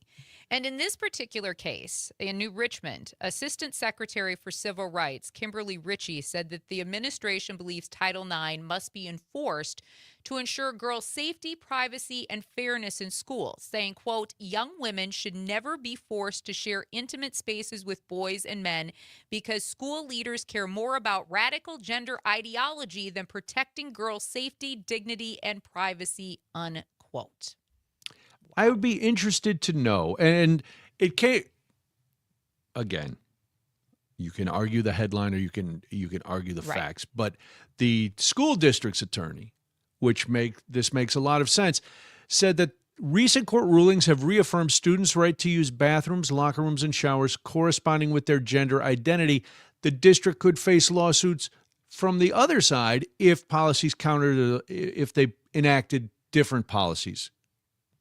I'm wondering, and I haven't been in high school in a while. That might surprise you. But even in college or anywhere, I might be surprised how many incidents of transgender youth in a high school, but even if there's only one, is it really that much of an issue? I mean, if someone is living their life as the gender opposite of what they were born, but this is who they are. I don't know how it works in the women's bathroom, Jamie, but is there a lot of intimate discussions, and are you seeing everybody's business, or do you go in the stall, close the door, take care of business, check your makeup, gossip about your boyfriend, and then head out? That's pretty much how I've always handled it. The only time that there's been any sort of intimate relationship, and again, it's been a long time since I've been in school. The only sort of intimate relationship I ever had in those sorts of situations was in gym class, when everybody's at their locker. Oh, everybody's got to changing. get the shower. But otherwise, it was in one of my high school. In my high school, we did have some private stalls as well as the communal, because every high school is a little different. And again, I graduated in 1997, so I know a lot of things have changed. But as far as the day-to-day of using a bathroom, just like men, I think women go in, they do their thing, they get out as quickly as possible because that's how a normal bathroom works. I'm always shocked by the intimation that just because you're transgender, you want to be parading around so everybody can see your business. I don't know if that's the case, and I would, listen. Because I was I'll say fat, chubby was too nice a term. I didn't like taking showers in the communal showers. And it had nothing to do, it was just like, oh boy. Nobody likes to take showers in the communal showers. Let's be honest. Zach in Sun Prairie chiming in this morning on our text line saying, well, wait till these bathroom police find out about porta potties at festivals where everybody's using the same porta potty. I mean. Yeah, but not at the same time unless you're doing something illicit. And if you do that in a porta potty, oh Lord, you really need you got needs, brother. That's all I can say. You do. But if you do want to chime in this morning into the conversation, 1-855-752-4842, 1-855-75-CIVIC. Mark saying that this administration is bent on protecting a pedophile that they claim to be, and they claim to be protecting girls. Yeah. I think that this is a bigger conversation about human rights as far as this particular administration goes.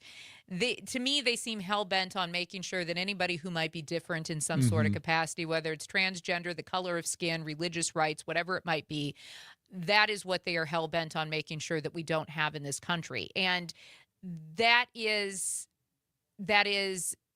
sad. It goes against everything, as we've talked about on this particular program, that this country was founded on. And we are not living in a time where everything is the same like we were, 50 years ago. Even 50 years ago, things weren't all the same. We just had a harder time acknowledging it, and Right. maybe it wasn't as public as it is now. But the new Richmond School District has not yet publicly responded to this particular investigation. The district attorney said that more recent court rulings have reaffirmed students' rights to use these bathrooms, locker rooms, and showers corresponding with the gender identity.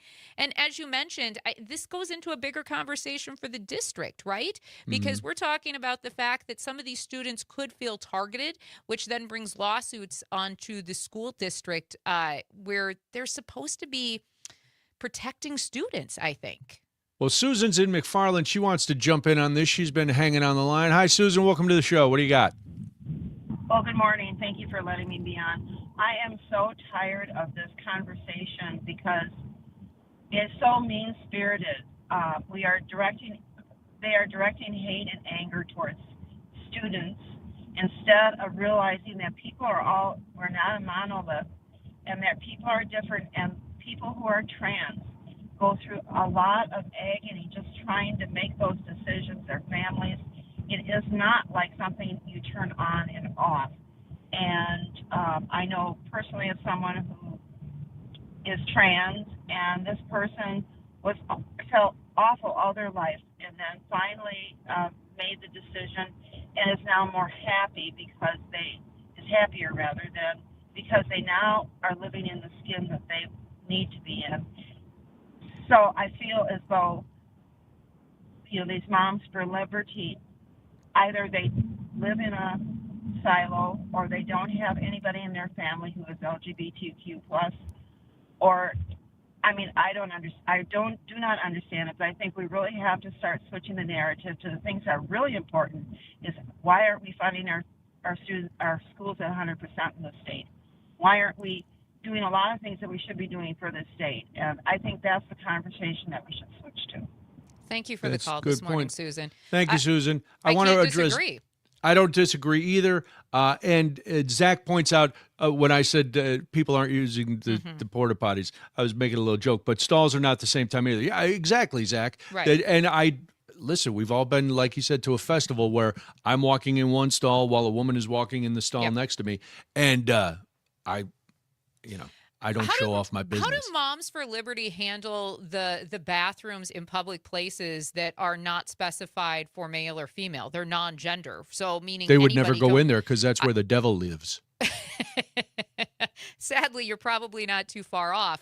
Now, what I think is interesting, though, and this goes back to Susan's point, this isn't just about the bathrooms, right? This is about whether transgender students are treated as full members of the school community or whether or not they're going to be pushed to places that other students can use freely.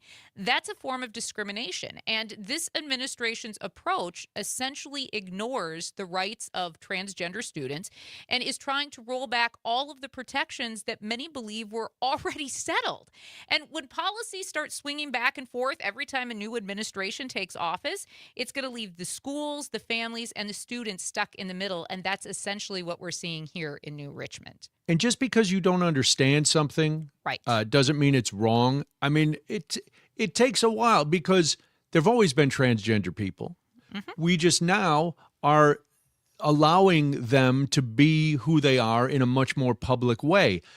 And if you don't understand it, that's okay, but it doesn't make it wrong and it doesn't make it something that you need to legislate against. It's something that maybe it doesn't affect you at all, which I'm betting a lot of people who cry and scream the loudest are not affected by this issue whatsoever. But you gotta do a little research, open up your mind, and realize there are people just like you, and they're just trying to live. Conversations. Yeah, have the conversations. Ask the questions. It's 7:40. That's hard, though. We would want to know the truth. 7:48 right now. You are listening to Daybreak on the Civic Media Network.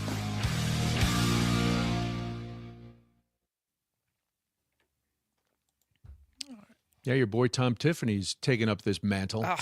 and so has Michael Alfonso, Ugh. who is the lumberjack's son-in-law. Yes. Well, Tom Tiffany is going to be. Here's the thing. This is why. Sorry, Democrats, you need to get it together, like tomorrow, like now.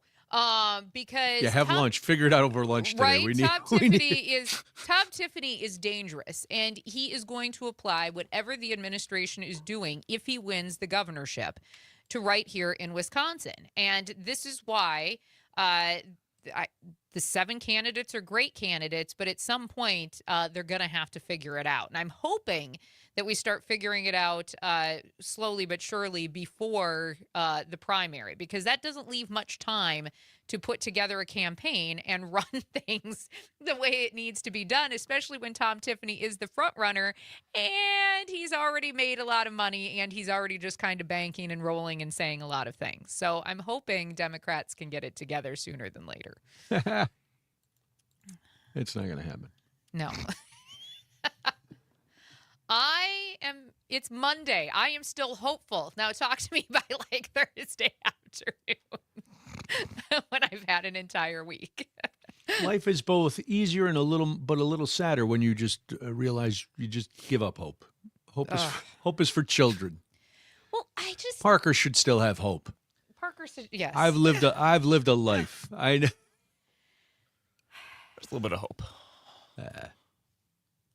Hope is for the weak. You calling me weak, Brian? No, I'm just saying what hope is for. Yeah.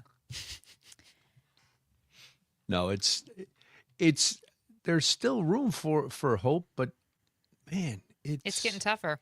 It's getting tougher. I had some hope. I had to start physical therapy for my shoulder, and I was there Friday, and it was just at the time when Biden, Obama, and Clinton were speaking at Jesse Jackson's memorial service. And I listened to those former presidents, and while none of them were perfect by any stretch of the imagination, boy, listening to them talk, it's like these guys. And I don't know where Jake Tapper is, but Joe Biden sounded perfectly coherent. And then he was at dinner in Chicago Friday night, and all the report, he was gregarious, and he's talking to people. And where is Jake Tapper now?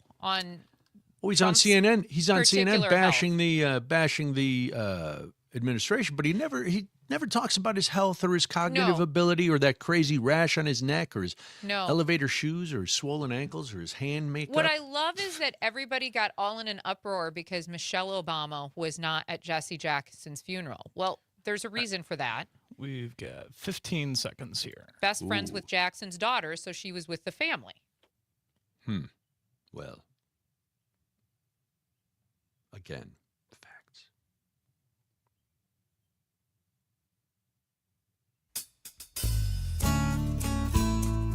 Want to join in on the conversation? Call or text 855-75-CIVIC. Now back to Brian and Jamie. 7:52 right now. Thank you so much for joining us this morning. You are listening to the Civic Media Network. My name is Jamie Martinson. And I'm Brian Noonan. I like that, Parker. I haven't heard Tracy Chapman in a long time. That's very, very nice. How much more are you paying for gas this week compared to a week ago? We want to hear because, suddenly there's gas for under $2 a gallon line from the administration is gone. 855-75-CIVIC, 855-752-4842. Drivers here in Wisconsin across the nation are noticing soaring gas prices. The other day I filled up and I went to a Sam's because they're usually the cheapest. I paid 65 cents more a gallon Saturday than I did a week ago. But another fuel that you may not worry about unless you drive a big rig or a diesel-powered vehicle, diesel is on the rise, and diesel is rising much faster. Now, you may say, well, Brian, that doesn't affect me. Aha, you would be absolutely wrong, because rising diesel prices are going to, again, affect how you and I live our lives, Jamie, and it is not in a good way. Yeah, absolutely. I mean, when we talk about this, obviously we're talking about the world's economy. So from consumer food goods to the foods that we're eating, it all gets to you thanks to diesel. And since the fighting started in Iran about a week ago, Gasoline prices are up about 47 cents or 16% to $3.45 for a In a gallon of week. regular for in a week, according to Sunday's AAA reading. But that's nothing compared to the 84-cent increase or 22% rise in diesel prices, taking a gallon of the critical fuel to $4.60. Now, wow. The reason that we're seeing the diesel prices rise so quickly over gasoline is that it was in a shorter supply heading into this energy price shock that we're currently in. And there are predictions that diesel could rise as high as $5 a gallon this month. I was just over on AP News. Oil prices, if you're kind of keeping tabs on this, over $100 a barrel as of this morning. Yeah, and they're saying it could go up to 120, 125. It's amazing what happens when you start a conflict in the Middle East where most of the world's oil supply comes from and what actually happens. It's like Jamie. there's ramifications for your actions. Jamie, listen. I'm hearing you spread all this disinformation. These high prices are going to go away, Jamie. Sooner or later, the prices will come down, and then everything will be hunky-dory. So stop making me look bad by talking about higher prices. People don't care. Oh, well, no, people care. I don't care. I don't care. They're going to go down. Stop it.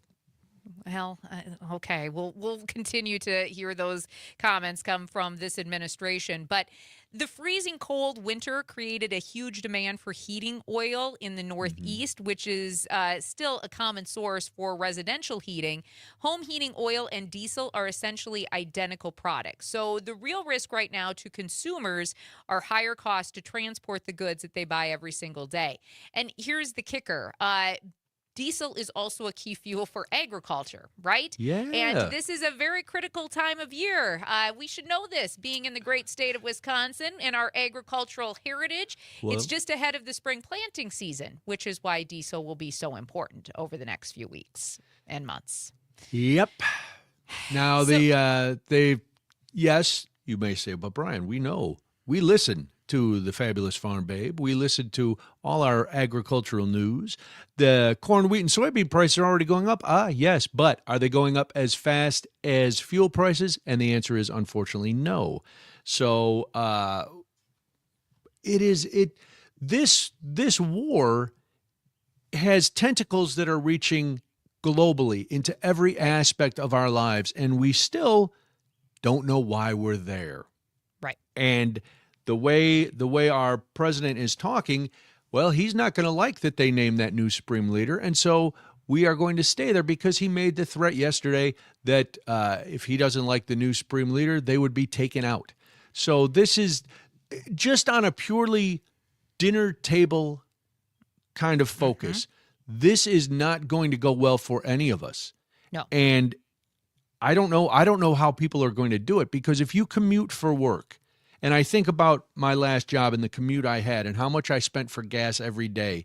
And now if that gas has gone up this much in a week, right? If we continue this and the Strait of Hormuz stays closed and oil prices continue to shoot up, I don't know how people are just scraping by are gonna make it, because you have to choose. Well, how am I going to get to work? Yeah. Or can I afford to get to work based on, can I afford groceries? Because now everything else has gone up. This is not, we are in a very tough situation as just citizens, not even the geopolitical stuff. You can put that aside, because really when it comes down to voting, people do put that aside. Right. And I mean, and let's look at this from if you kind of branch out based on what you're saying. Being an agricultural state, farmers rely heavily on diesel to run their tractors, their combines, and other equipment. That fuel is also used to transport milk, corn, soybeans, cheese, and other products all across the country. So when diesel jumps by more than $50 in a week, that increases the cost for not only the farmers, but for the companies that process and ship those agricultural goods. And eventually, those costs have to show up in the prices that we're paying for milk, meat, vegetables, other food products. In other words, this isn't just a problem you're going to see at the gas station as we look at it on a bigger picture, right? This is going to be a problem that we are going to see in our own pocketbooks when we're trying to buy goods and food for our own families. And so, when you're looking at the global tensions, the supply concerns, the instability in the energy markets, all of those are going to add up. And no matter what this administration tries to tell you, you are going to be paying more. You and I are going to be paying more because of the decisions that this administration has made, whether it is the conflict in the Middle East or whether it is the tariffs that they continually try to push through onto other countries. We will be paying more in the end. That's it. Yeah, that's a mic drop. That's you can't put a finer point on it than that. When we come back, I want to know, can you really celebrate your country's history if you whitewash it? We'll talk about that after this. 855-75-CIVIC, 855-752-4842. I'm Brian Noonan. I'm Jamie Martinson. This is the Civic Media Network.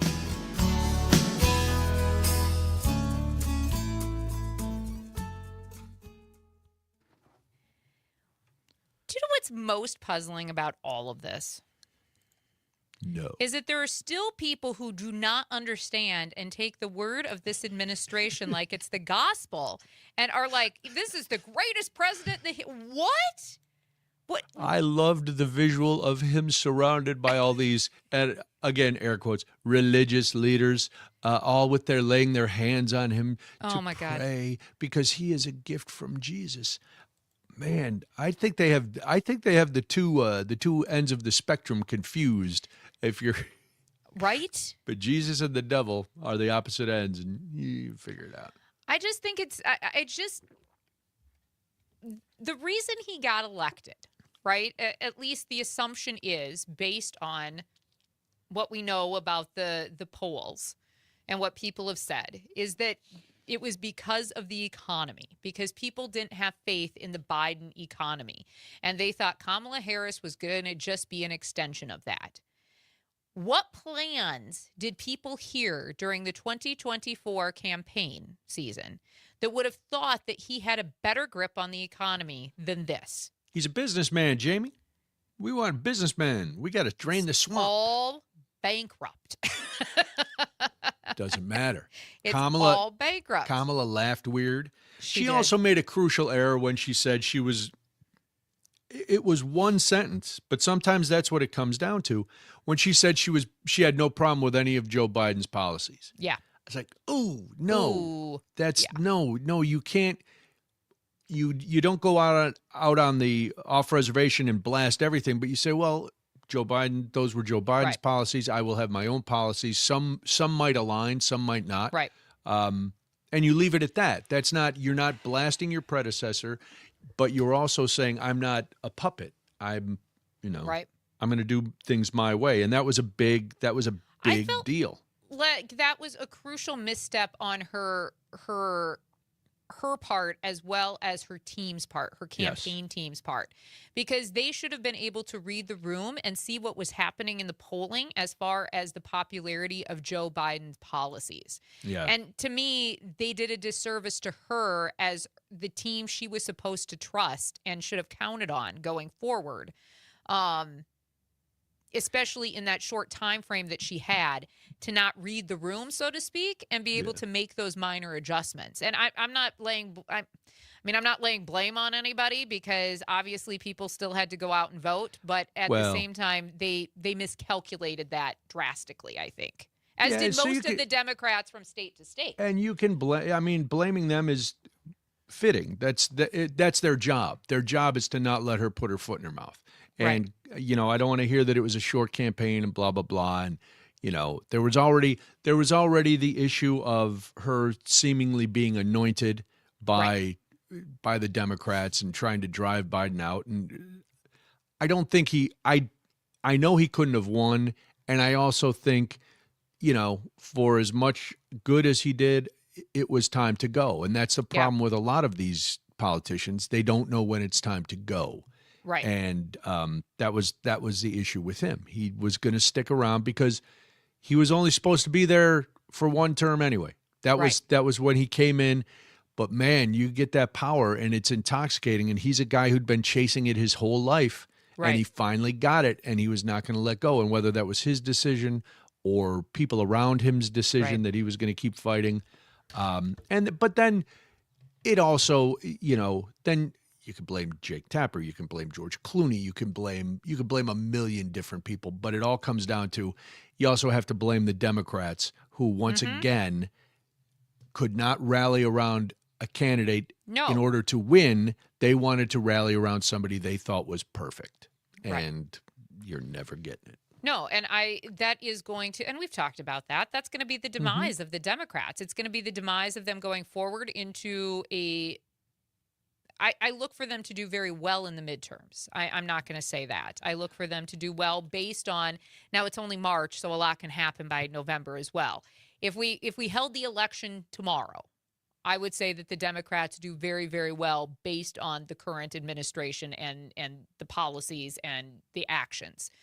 But that's going to be their demise, right? Especially going into looking for a new presidential candidate because, as soon as the midterms are over, we're going to start hearing those conversations. Well, who's it going to be? I mean, Newsom. I don't know about Pritzker. So we don't. The other problem with the Democrats is they don't seem to have a farm system. We never have. No. Because we let these people get in and decide that it's a lifetime appointment, even though it's never been designed that way. And so we don't build a farm system. Right. And but the Republicans, they'll pull up. Yes. They'll have a farm system, even with the most unqualified human beings Look at on Sean the planet. Duffy. Sean Duffy's son-in-law in this state is the perfect example of that. Look at Mark Wayne Mullen. Look at Lauren Boebert. Look at Marjorie Taylor Greene. Look at all of them. And you could probably go back in different administrations, same kind of deal. But the stakes didn't seem to be as high back then. The stakes are really high. All right. We've got 15 seconds. Door back. The Secret Show is fantastic.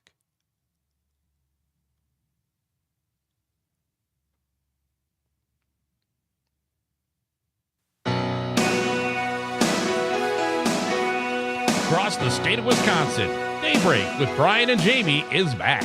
It's 8:06 right now. If you're just joining us this morning, thank you so much for listening to the Civic Media Network, or maybe you've been along for the whole 2 hours. Thank you for sticking around with us. We always appreciate it. My name is Jamie Martinson. And I'm Brian Noonan. Good morning. The question to you at 855-75-CIVIC, 855-752-4842. Can you really celebrate your country's history if you are bound and determined to whitewash it and remove any semblance of controversy? I say no. You have to take the good with the bad, and the history is the history. But on Friday, U.S. Department of Education arrived in Brookfield, right here in our own backyard, to deliver their History Rocks tour, which that sounds like an engaging way to get the kids involved in history. However, it raised concern by some anti-Turning Point USA protesters, as well as people protesting the current Department of Education policies on what they see as a larger effort by this administration to indoctrinate young people. So there were a number of about 24 people protesting outside the high school. They had signs that read, "Next come the brown shirts," or TP equals less safe schools. That's TP for Turning Point, referring to that group, and that was founded by Charlie Kirk, and now his widow Erica is running it and selling a lot of merch and coming out to fireworks and all sorts of things. But this is it. It's an interesting case because we've seen it before with this administration as they're removing any reference to slavery at different national parks, and they're removing anything that reflects badly on, let's call it what it is, white people in this country. We're going to take that away, where I think we have to learn that part of history so that we can be embarrassed and horrified by some of the things that have happened in this country so that we don't make those mistakes again. Like, I think we need to pay more attention to the internment camps during World War II. You know how I learned about the Tulsa race riots? From Watchmen. That's how I learned about that, because I never heard about it in school. So we need that. And this program has come under fire before, but came to a head locally in Brookfield the other day, Jamie. It did. And let's be clear what this is. Secretary of Education Linda McMahon launched this cross-country tour back in December. And she called it a chance to highlight excellence in patriotic education, civic literacy, and student-driven civics projects in classrooms across the country. And the tour announcement came after the Trump administration spent the year essentially gutting the education department where they fired 1,300 people. Oh, Yeah. And at one of the early History Rocks stops, which was in Illinois, McMahon arrived with Erica Kirk and the chief executive at Turning Point USA, also, as you mentioned, the widow of Charlie Kirk. And some students who attended that Illinois event said that the assembly appeared to be partisan in nature, really, you don't say, and focused on Charlie Kirk's vision for Club America, which is Turning Point's student group, along with Christianity and traditional values. Now, here's the thing, and this is going to be an issue for all of us across the country and here in this state. We need to be paying attention to what's happening because public schools are supposed to be places where students learn this history, as you so eloquently discussed, not places where political organizations promote their version of it. And that's essentially what they're doing right now. Whether you're conservative, whether you are a liberal-leaning family, whether you're somewhere in the middle, events tied to these sort of outside political groups, no matter what the outside political group is, raises legitimate questions about influence in our classrooms. Now, let's say, for one wild moment, a Democratic administration partnered with some left-leaning activist group, right, to run assemblies in public schools where they claimed that religious persecution throughout history against white people never, ever happened. How many conservative parents would rightly be upset and say that politics doesn't belong in public education?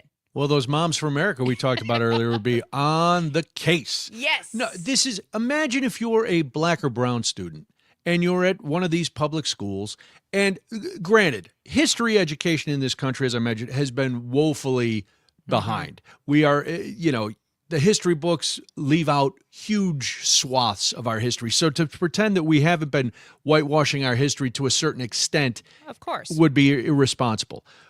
But imagine sitting there and you're like, wait, they're saying all of this didn't happen. Or now in Brookfield, they said that this was not the case.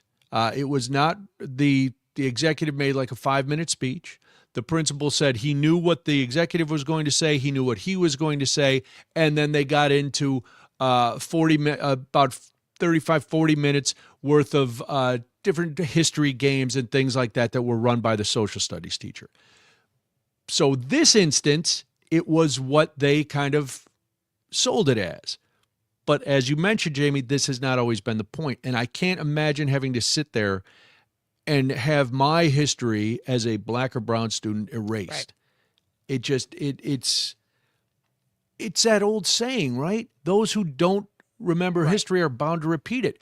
Well, we are on a track of, it's not that we've forgotten history, we're erasing history.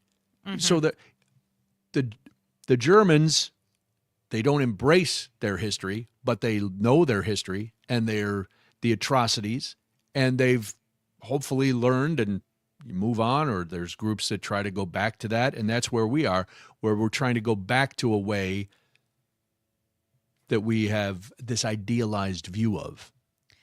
If you want to chime in on the conversation this morning and you want to answer the question whether this is really a celebration of American history or if this is a whitewashing of that history and an attempt to indoctrinate our kids, we'd love to hear from you. You can call or text us 1-855-752-4842, 1-855-75-CIVIC. Now, the other part about this is, and the principal of the Brookfield School might be a fine human being. I don't know. Never heard anything about the gentleman until this particular story. But I thought his response to this was interesting. I mean, there's protesters outside your school. Some parents chose to keep their kids home from school because of this particular event. And the principal said the difference between the History Rocks event at his school and the perception before it occurred doesn't really surprise him. So I think he kind of knew what he was getting into. Yes. But he said, quote, unfortunately, we're in a very polarizing society right now, and it's been that way for maybe 15 15 or 20 years. I knew this wasn't going to be anything other than celebrating America. Okay, I'll give you that, principal. But at the same time, then perhaps not have Turning Point USA. It's not technically Turning Point USA, Jamie. It's the Department of Education. And listen, I have to believe him because, again, we don't know the principal, Brett Grutzmacher of Brookfield. Yeah, but it's okay to have speech on your campus that people might not agree with. Now, you could argue that's great in high school and college where the kids are a little more developed, but in elementary school, maybe not so. But if he's genuine when he said, I knew what they were going to say, because they have to review the programs before they bring them into school. They don't just get a pitch from the district and then blindly let something in. So if he knew ahead of time what was going to happen and he determined, no, I get it, there's a lot of people who think one way about this or the other, it's okay, I can bring them in. And yes, there's going to be protests, and it's okay. It's okay for those people to protest. It's okay for parents to keep their kids home. But it gets dangerous if then we say, we can't have these people on. If you've already vetted it, then, and your social studies teacher is running the games and everything, so they had to have advanced copies of this to look through it and go, no, it's straight up history. And you go, okay, then we're going to have it and go from there. I don't have to agree with the policy, and I don't have to agree with, like, if what happened in Illinois happened in Brookfield, I would have a different point of view. But since the principal says he knew in advance what was coming, I have no problem with it being there. I have no problem with the parents being upset too. Right. But sometimes we have a right to speech. We don't have a right not to be upset. I think when organizations like Turning Point USA are involved in any of these programs, right? Even ones that are disguised as social studies, history, whatever it might be. Yeah. I think when they start getting access to our public schools and our assemblies, it really blurs that line between education and political messaging. And we know that this administration has been trying to do that they tried to do it during Trump's first presidency. And private schools, like here's where some of this discussion gets a little different too in any state. But private schools can choose to host whoever they want for speakers because they're private schools, and that's part of their independence. Public schools, I feel like, are a little bit different because they belong to the entire community, families of every political belief, religion, every background.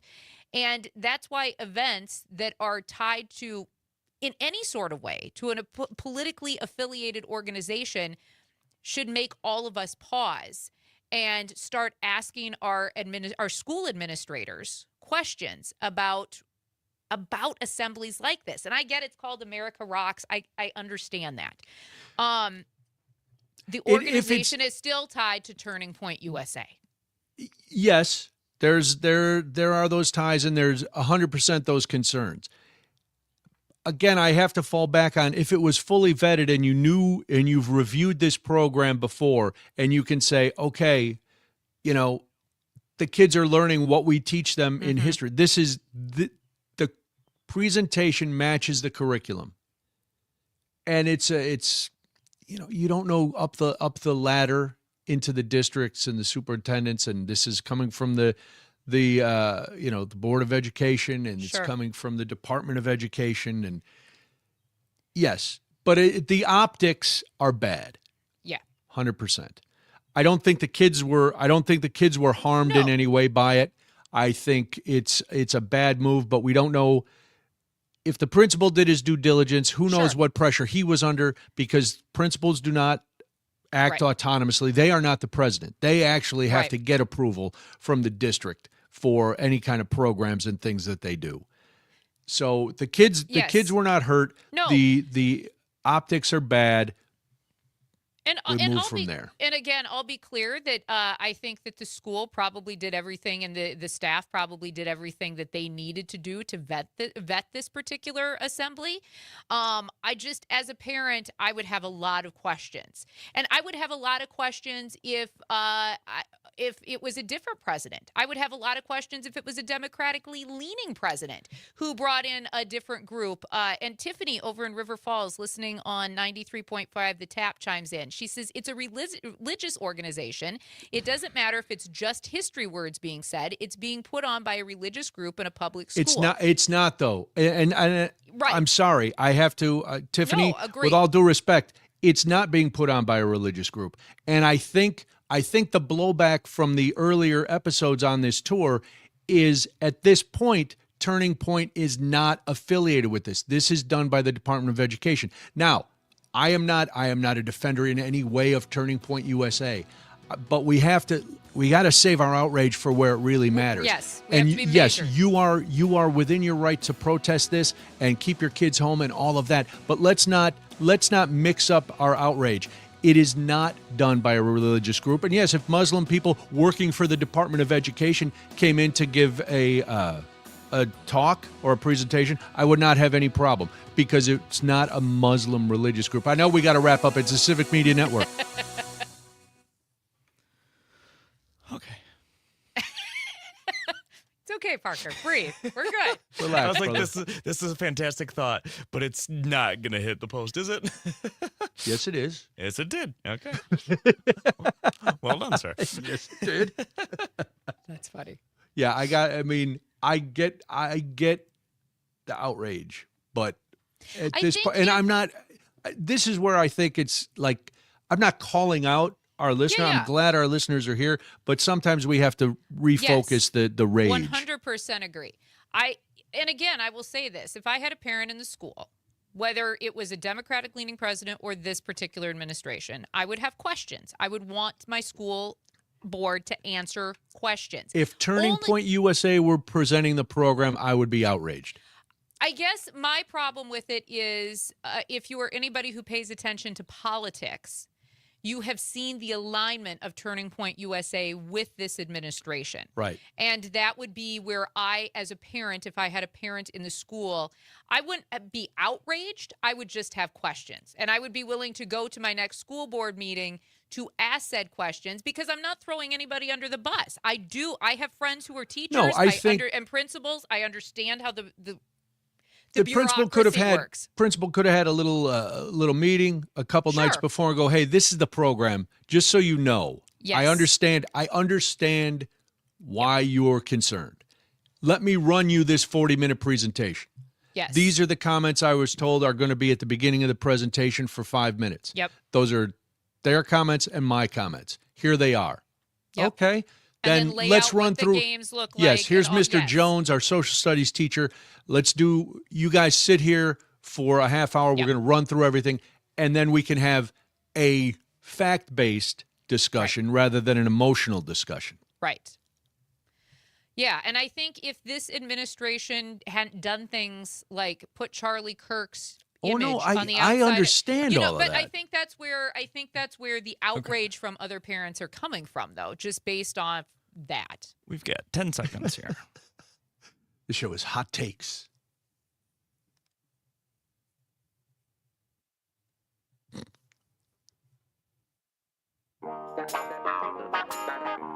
From Lake Superior to Lake Michigan, this is Wisconsin's Morning Conversation. Daybreak with Brian and Jamie. It's 8:22. Our job today, Brian, is to make Parker sweat because we keep pushing everything to the very absolute It's moment. okay. It's okay. Good thoughts. Good thoughts, folks. Proving once Depends again, on who you you're don't talking always to. agree. Proving once again, you and I don't always necessarily No, agree. we and don't that's agree. okay. And yes, and listeners are welcome to, when I disagree with you, it's not a personal thing. So we want you to, if you do We all have genuinely opinions. disagree, that's okay. And we want to have these conversations, and we want to have them right up to the last second. We do. And I want to see if one day I can throw Parker into perhaps a stroke or a heart attack. And he's a very young man in good health, so it would take a lot but I think we're getting close today. Today we're getting very, very close. Here is a If you don't end name. this segment in time, Brian, I'm going to lose it. Let's get started so that we can get out of here. That's right. But the segment, I mean, not the show. We still got time to go. But I thought the name Carrie Lake had been erased from history. I thought, and we've talked about her earlier in the show, so now she gets 2 shout-outs in one show. That's 2 more than she needs. She's a busy bee, that Carrie Lake, and I don't know what I just meant buzzing bee. I don't know what bee you thought I meant.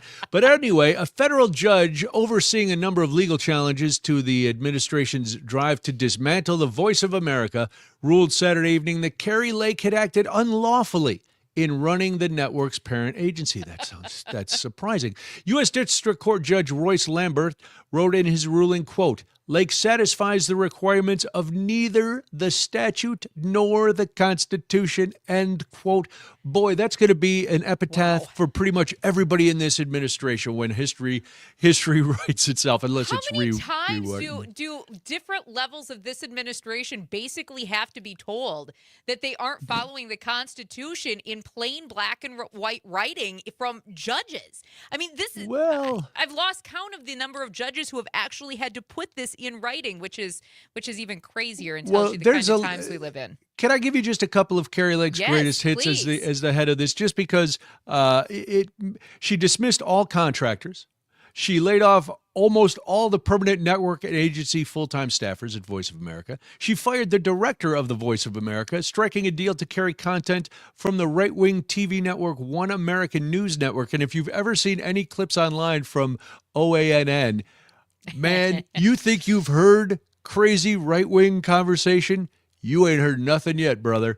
Enjoy it. She withheld money from sister networks such as Radio Free Europe and Radio Free Asia, and she killed a lease for a new headquarters. So she's been very busy, Jamie. She has been very busy, and all of this was first reported last August, where and credit where credit is due, National Public Radio. Yeah. There were a number of questions about the legality of her taking on the title and the powers of the agency's self-declared acting chief executive. The judge's ruling follows a series of courtroom exchanges in which Lambert has found the government's arguments that Congress had no role to play in the future of the agency and the network unconvincing, and actually called Carrie Lake's credibility into question from the bench. Why would he do that? Right? Last summer, he even threatened Lake with contempt of court. Now, this is just a reminder, though, for all of us, because I know that it gets really hard in this country, especially right now, to understand the constitutionality of things. But this is just a reminder that we still do have guardrails. Presidents appoint people to run agencies, but those appointees still have to follow the law, as Lambert rightly points out. Oops. They can't simply dismantle institutions because it fits a political goal or a political agenda set forth by a particular administration. And judges are not there to push a president's agenda or block it, especially this one, if they feel like they are going against the Constitution and the laws that have been set forth. Sometimes this administrations Constitution's a hassle. forget that. I know, it's hard.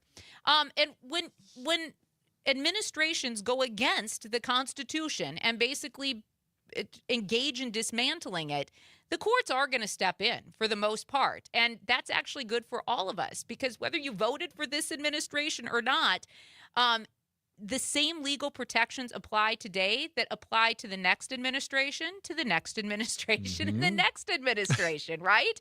We don't think that far ahead, Jamie. Why would I worry about there's never going to be another administration, right? We're making rules because we're never leaving. Please don't say that, because that will make me stay up at night. But in case anybody's wondering. Just put it on your list of reasons you don't sleep. You'll be fine. I'll be fine. What's Voice one of more? America was originally created during World War II because it was there to provide credible news to people living under authoritarian governments. Its mission has always been to report the news, even when that news maybe reflects poorly on the United States. Well, then, I think we've stumbled upon the key to the whole mystery. Scoob, we've unmasked the man. There it is. It's not too hard. I feel like Scooby-Doo could solve a lot of this, honestly, if we just brought him and Shaggy and a few Scooby snacks into the equation. 100%. But honestly, the government at this juncture, with Carrie Lake in charge of Voice of America and what we were watching being dismantled over the course of the last few months, that felt like it was leaning more towards propaganda and some sort of state-run network instead of journalism, which is what Voice of America has always been. But look at what they did to CBS. Look what they tried to do to AP. Look what they've done everywhere. Dissenting voice, or not even dissenting voices, just facts.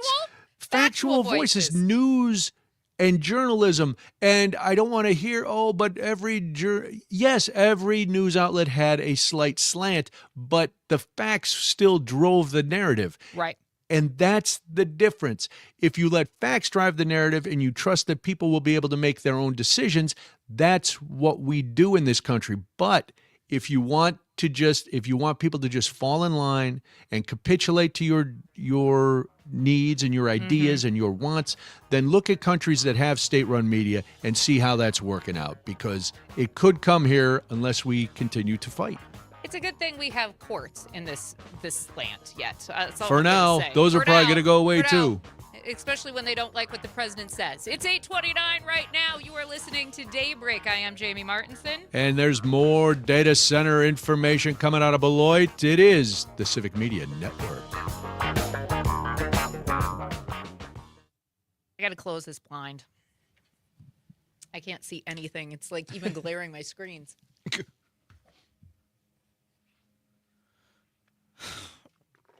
Brian, when you said, I forget exactly what it was. I think you said the Constitution is a hassle. Yeah.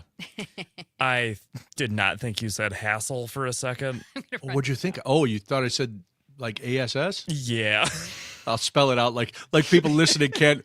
Did he? Thank God he spelled it, because it's, man, he's a foul-mouthed son of a gun. At first, I kind of laughed. I was like, oh, he called the Constitution a... No. Wait, oh, no, that's not what he said. Okay. No, I said hassle. I said hassle. Say, oh, boy. I may seem like a loose cannon, but I do know what I can and can't say. And do I push it right to the line? Yes, sometimes. But I know where the line is, so I try to maintain it. Oh, God. But yeah, it's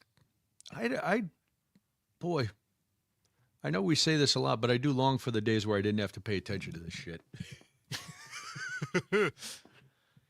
Just for a while, just for a little bit, have a show where we talk about, I don't know, other issues. I mean, other important issues and interesting stories and stuff, but. Yeah. At some point, it's like, oh my God, all we do is, and it's not our fault. We're not making it up. This is all stuff that's happening nonstop. No. Yeah.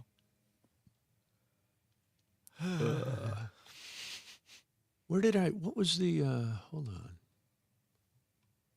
I thought of you but then I remembered you went to Whitewater, and I don't think this was Whitewater. Oh, this was Oshkosh, that UW Oshkosh debuted their women's flag football league.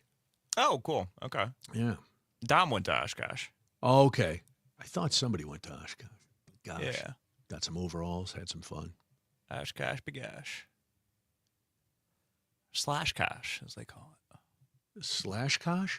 Sloshkosh. Oh, a lot of drinking up there? Oh, yeah. I guess what else, Fantastic question. Yeah, I mean, I'm trying to, and that's to say, listen, there wasn't much to do in Carbondale either, which is why. No, there was nothing to do in Whitewater either. So that's not a slam on Oshkosh. I went to the air show for the first time last year. Oh, I want to get to that. And I was bummed because we broadcast from there, and it was so cool, but I had to be back in Kenosha that night for a show. So I didn't get to hang around. But what I saw, I was like, this is, and I had heard about it forever. It's really cool and really something to see.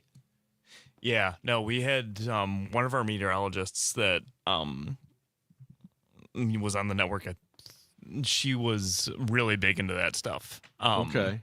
And yeah, I think she was like, she did a hit on Pat's show one time live, like while camping there.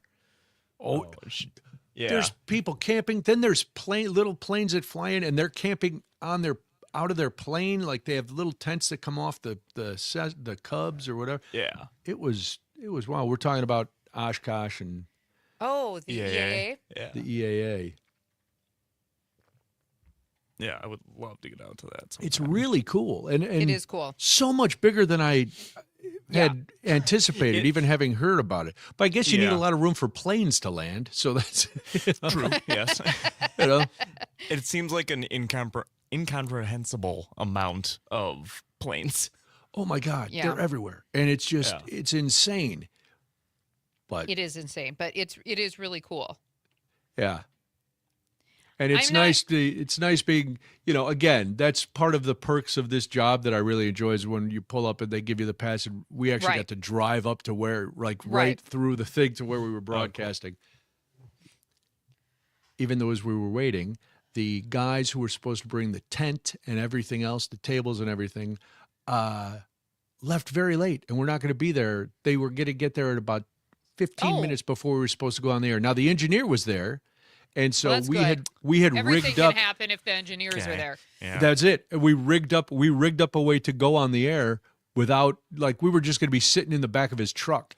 Sometimes those are the best broadcasts, though. It would have been fine. It was hot as hell, though. Oh man. Oh, yeah, All because it's always summer. We got a little less than 10 seconds here.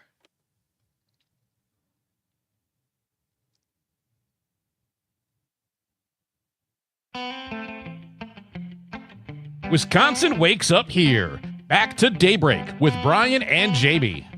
It's 8:35 right now. Thank you so much for joining us this morning. If you are in Appleton and Oshkosh listening on WISS, or in Wausau listening on WXCO, or even in La Crosse listening on WLCX, we are so glad that you decided to join us this morning. And hey, if you don't, you can't listen to us on the air, you can always go get that Civic Media app That's as well. correct. It's free to download in your Apple or your Google store.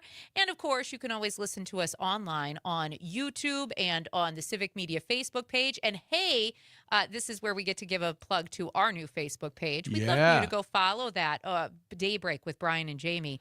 And, we'll start posting a lot more stuff now that we're permanent and all that good stuff. And go to where all the cool kids used to hang out, Yes. Instagram, because we have an Instagram page too. I Yeah, think some so- cool kids still go there. I think so. He said, check it hoping he out was from still time to cool. time. I'm old, so I still check out, some of those platforms, but I know that that's not where all the young people tend to hang out now. Based on what comes up in my algorithm on Instagram, there's a lot of young people still are. on there. They're not There's not still- as much as on TikTok, but man, Yeah. Well, I there can't you keep go. all of them straight. You know what else I can't keep straight? All What's these that? towns who are dealing with data centers. Data There's a centers lot have of become them. they're the bane of my existence now. Just because every day there's different data center There is. intrigue. So now it's Beloit. We got to turn our attention to Beloit because they signed a pre-development agreement with a company exploring a possible data center project on the northeast side of town. The site is an existing gravel pit covering about 430 acres, sometimes referred to in planning documents as Project Corn Maze. Dun, Okay. dun, dun. So apparently this particular presidential administration also named this database project as their Yeah. data center project too. Listen, if we name it Corn Maze, they're not going to get any clue that it's a data center. They're going, who doesn't love a corn maze in the autumn? Everybody loves a corn maze and a pumpkin farm, but that's not what we're doing. I think that's a little interesting because we've actually talked about how some of these companies are coming into these Wisconsin towns under LLCs with shell companies involved, and they're trying to push through these data centers so that basically the town and the citizens don't really understand what is happening. And that feels a little bit like what's happening in Beloit right now. The agreement is with Cambrim LLC, and they registered in Wisconsin just last year. And the city of Beloit says that discussions are still very preliminary and no formal development applications, site plans, or proposals have been submitted quite yet. Cambrim is currently in talks with the property owner to purchase this land before moving forward with any development plans. The company, Brian, is also paying for early studies, including a sewer and water infrastructure review to determine whether the site could actually support a data center. which I think is fascinating because this doesn't really feel very preliminary to me. No. Once you get hear into about- site studies and and once a company is willing to pay, they're already committed. They're not. Yeah. This is not. Hey, here's a bunch of money. Maybe we won't even be able to come here. Right. And speaking of money, under this particular Mm-hmm. agreement, the developer will actually reimburse the town of Beloit up to $175,000 for costs related to reviewing and studying this project. Now, because remember, this is still very preliminary, future steps could include rezoning the property, negotiating a development agreement with the town, possibly creating a tax increment financing district, or TIF, to support said infrastructure. Every day, and I'm not exaggerating really. Every day there's a new data center thing happening here, and I don't know if you're in one of these towns, if you're in a more rural area that has a lot of open farmland around there, you're going to be a target for this pretty soon. Right. One of these companies is going to come to your leadership and make an offer, whether it's out in the open or whether it's one of these secret deals that we talked about a few weeks ago that are happening in some towns. You've got to be worried, and that's I know the other day we talked about they were talking about pumping the brakes, whatever town we were talking about then, or whatever that counties. Moratorium in the Yes, Northwoods. Yes, just going okay. We gotta slow this down, and that seems to be the overriding sentiment of a lot of residents of these towns. Like, hey, we haven't done enough. There isn't enough evidence to say that this isn't going to do more. Yes, it's going to raise our utility costs, which is bad, but what's the long-term environmental impact? What's the long-term impact on agriculture here in Wisconsin? What are all the things that go along with this? And unlike the war in Iran, we should take the time and really think of down the road aspects. Not just go for the quick money grab or the jobs that are going to be created, because we know, yes, while there may be a great number of jobs in the development phase and the building phase, do those last, or do then all these people who you employed for a couple of years to build this thing suddenly find themselves without any work? Yeah, again. absolutely. And if you want to chime in on this morning on the conversation, either with a phone call or by text, remember that number, 1-855-752-4842. That's 1-855-75-CIVIC. Now, you mentioned it, why data centers are such a hot commodity, so to speak, right now in Wisconsin. It is because a lot of the land, it's because of our access to power. We also have a cooler climate that helps with cooling massive server facilities. And in some areas, there's also access to nuclear or renewable energy sources. And if you're a company like Meta, which we've seen them be at the helm of a lot of these, Wisconsin is going to check a lot of your boxes. From a community perspective, though, there's all of those questions. And I guess one of my biggest questions would be in some of these towns for the leaders of my city, because these early conversations are happening behind the scenes. And, oftentimes these LLCs come with a name we're not familiar with.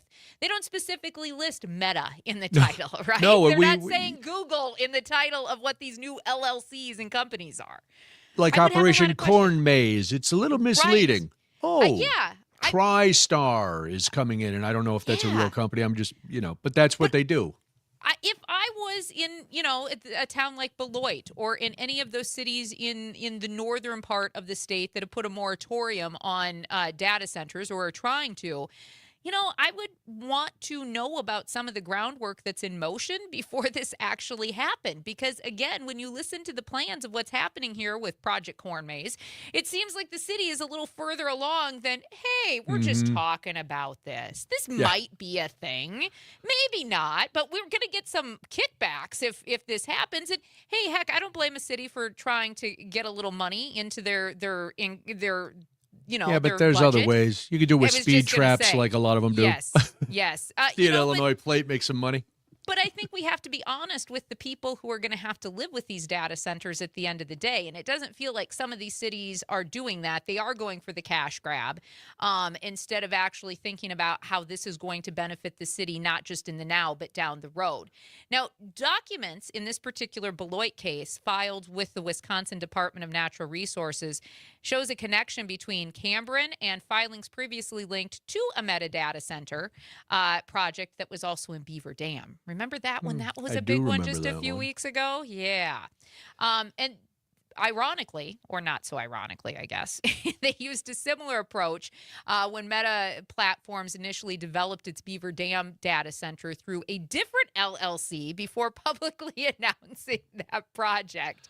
Do you see the pattern, folks? I do. And the other, this is so in response, maybe not in response to this, but just coincidentally, Senator Mark Spreitzer and Representative Clinton Anderson, who are both from Beloit, they introduced a bill aimed at protecting Wisconsin families and small businesses from higher energy costs tied to those large data centers. It would require the Public Service Commission of Wisconsin to create a special rate category for very large electricity users such as data centers. Now, I don't want to say there's a correlation between this proposed bill and the discussions Beloit is having, but what better way to calm citizens' nerves about the proposed rate hikes that would come and how much more they're going to have to pay than by saying, don't worry, we got that. We're protecting you. We're going to set up a whole thing. And if it doesn't pass, well, we tried, Beloit voters. We tried. Right. That's not on us. Here's the thing, too, with this particular bill that is being proposed. The Public Service Commission would determine whether those rates are fair or if they unfairly shift costs onto customers, regular customers, not data center customers, but just regular customers like you and I, right? So if those rates are found to be unreasonable or preferential, the PSC would be required to adjust them so that companies would have to pay their fair share. Now, the lawmakers say that this bill is important as data center projects are being discussed in the city of Janesville and the town of Beloit. So they did kind of show their hand a little bit there, but that's okay. Supporters argue the goal is to prevent large tech companies from passing energy infrastructure costs onto the local households as well as small businesses. I think that's going to be. We've talked about this numerous times about these data center projects. There are several bills right now in the Wisconsin legislature surrounding data centers. Now, nothing's going to happen with those bills because the Senate's getting ready to gavel out here in about a week or so. And we know that the Assembly is already like on week 2.5 of their 9-month vacation. So nothing's probably going to come of those bills. But really what these bills are not anti-development. They're not anti-economics. They are simply making sure that residents and small businesses are not being left covering the bill, and there's more transparency surrounding the data centers moving into these areas.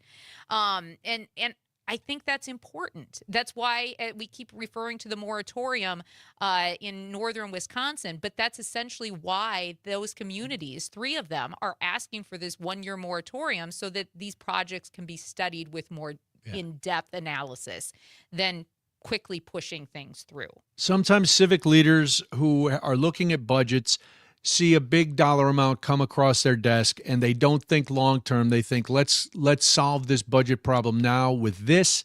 That's going to be somebody else's problem down the road, and I'll just kick the can and go from there. And that could be, and I'm not singling any civic leaders out. This is just, let's be honest, across the board.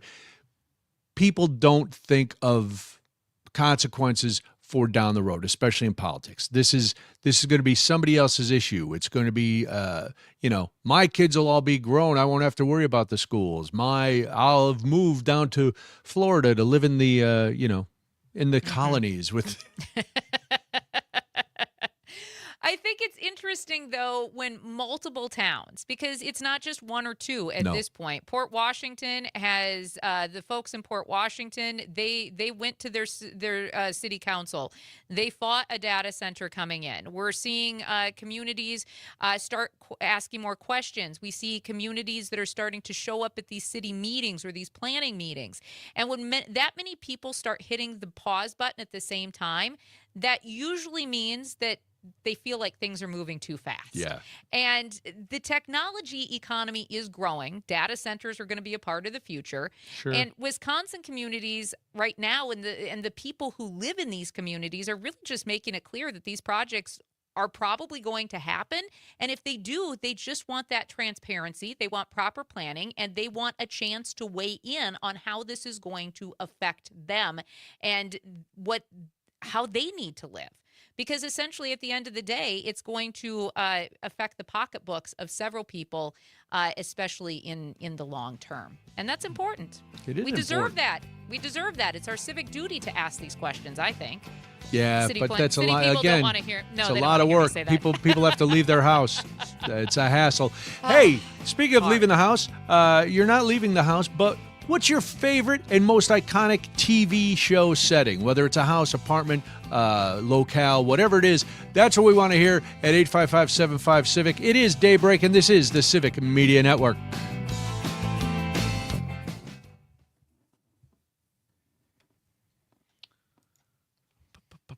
There you go, parkour. Did I miss something in the bathroom? I don't know how your aim is. It's not my business.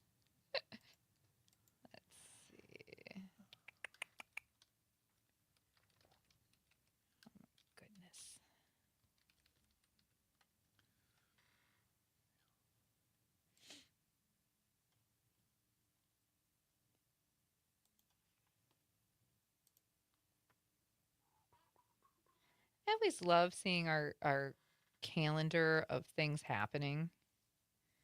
And Like in town or People- for the company? and for the company, when people are out and then I see all these vacations come across my calendar, I'm like, because 30 some stations across the state, I don't know everybody. I'm entrenched in news talk Yeah. every day, and I'm like, who is this person? Yeah. And why are I they get taking bitter now and then. vacation? Work ethic. No work ethic. How dare they? How dare they take a day Deserve off? Vacation. Are we number one yet? No vacation. Isn't there work to do? You don't have anything to sell. You don't have any production to do. They've got a couple of those on my calendar right now, and I'm like, I don't know who this person is. I hope they enjoy their vacation and their time off, though. Good for them. So does each department have to approve their own vacation time? Like anybody on the Talk Network has to come to you, or not come to you, like please? Yeah. But yeah, put it in through just ADP? Yep. And then, and then Casper and I kind of conjoin that because Casper technically oversees the tech producers. Oh. So we kind of work through that together. But yeah. All right. Oh, Casper's out today too, though. So He is. He is. He had so much PTO. He was like, and all the programming changes that he's gone through, I was like, please use some of it. Take some time. Sleep in. Enjoy the weather with the dog. Go for a walk. It's funny. I always tend to treat PTO like Molly used to treat Halloween candy and just save it, just accumulate. You just want to accumulate it, like airline points. I just said to Corey last night, I said, I don't even want to look at how much I've accumulated recently. Yeah. That's okay, though. the Packers are reportedly trading Rashawn Gary to the Cowboys. Oh, again? For what? A draft pick. Ooh, we need A draft cooler. picks. Yeah. Ooh, Hot dog. He Yeah, and anything. he Like a and chicken wing. Some lunch. I've never seen anybody more Nice sandwich. unproductive with attempts in my life as Rashawn Gary. Yeah, he's not the best. Even with Micah Parsons in there, Yeah. it wasn't good. Yeah, 10 seconds here.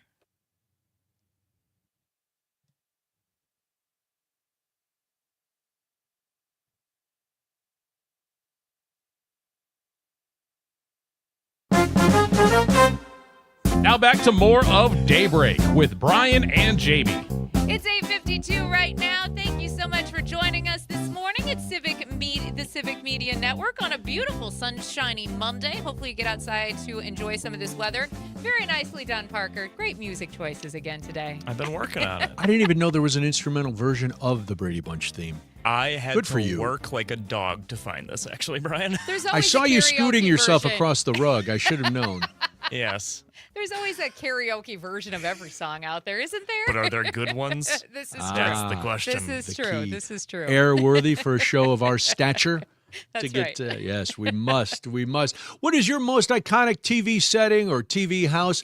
855-75-CIVIC, 855-752-4842. We bring this up not just because it's the final segment of the show and we hate leaving on a heavy note, but because there's an actual news story about this. There and is. news, I'm using it loosely, but it's all right. The house used for the exterior shots of the Brady Bunch has officially been named a historic cultural monument by the Los Angeles City Council. If you don't know, and why would you, the home is located in Studio City, which is in the San Fernando Valley. If you're a geography buff, that's just above Los Angeles. So it is in the San Fernando Valley. It was used for the establishing shots. You've all seen it. The show ran from 1969 to 1974. That's hard to believe. 5 Yeah. years of the Brady Bunch. Do you even know what the Brady Bunch is, Parker? I've not seen it, but I know it. Parker, it's a story Yes. of a lovely lady. Lady. She was That's what I bringing up hear. 3 very lovely girls. Yes. There was 4 of them. Then she met a and then guy. some He had guy 3 came sons. She into met a world. fellow. Yeah. She met a fellow. fellow. One day Yeah. that lady met a fellow. She knew that they knew that it was much more than a hunch, Parker. That's right. That group somehow formed a family, and that's the way they became the Brady Bunch. And then you put Alice in the middle I'm because in. she actually ran it all. Yeah, what was the deal with the butcher, Sam the butcher? He That was seemed, Alice's man. I know, That but he was that- sketchy. I don't know. He was a little sketchy. He he'd only come over appeared with every now meat and he did. Yeah. I think if you were a fan of growing up with the Brady Bunch, you remember it. And honestly, I was born in 1978, so I remember watching it in repeats. But it was always on. Oh, it nonstop. was on like Nickelodeon, especially when I'd get home from school. Right? You could tune in and you could watch the Brady Bunch. It was wholesome family fun, and everybody hated Marcia because she left Jan in the dust. Exactly. But most of the interior scenes, if you don't know, of the Brady Bunch's home were not actually that iconic house that you saw from the outside. They were filmed on a Hollywood soundstage, not in the real house. Big TV lies to you. It does, absolutely. And what I think is also know, fascinating is that this property appeared in the films The Brady Bunch movie as well as its sequel. People barely remember those. But in 2019, What? How dare HGTV bought the house and renovated the interior to match the famous TV set for a series called A Very Brady Renovation. And after that renovation, the home was sold for about just over $3 million to a woman by the name of Tina Trahan. She's a historic home enthusiast and the wife of the former HBO executive Chris Albrecht. So she had She had 3.2 some money just laying around. She did. It was a nice settlement. It's good. But Trahan has said that the home will not be used as a private residence and may instead be used for charity events and fundraising activities. I So would she just love has this to home- go to a party in the Brady Bunch Right? house. That would be fantastic. Wouldn't that be awesome? I think that would be fantastic. Fantastically fun. But they had the best backyard and they had that great big kitchen. And you just, you remember the iconic scenes of all the kids lined up from oldest to youngest on Down that the stairs. staircase. Yes. And they had a always. cool attic that Greg turned into his hippie bedroom. That Yes. was wild. That was, and then do you remember when the Brady Bunch went really off the rails and all of a sudden they were a singing group like the Partridge Family? Yeah, I remember that. Well, it all, they were ever since Jan didn't get Davy Jones to sing at the school function. It was True. Things went downhill from there. Yeah, I get it. What I also find fascinating about the Brady Bunch is if you listen to and watch any of the documentaries made about the show, it was a very interesting cast. I mean, you had Carol Brady having affairs with Greg. With Greg.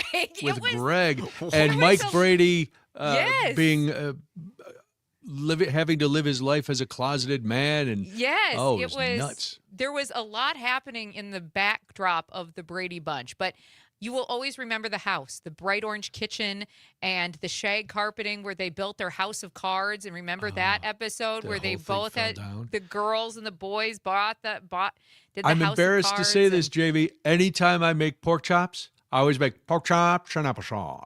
Of course. That was You Peter have Brady to. doing his Humphrey Bogart. Of course. And anytime I hear a young man have a voice crack, I'm like, oh, Peter Brady, because you remember the song. When it's that time they to made. change, it's time to rearrange. That's right. Look that up, Parker.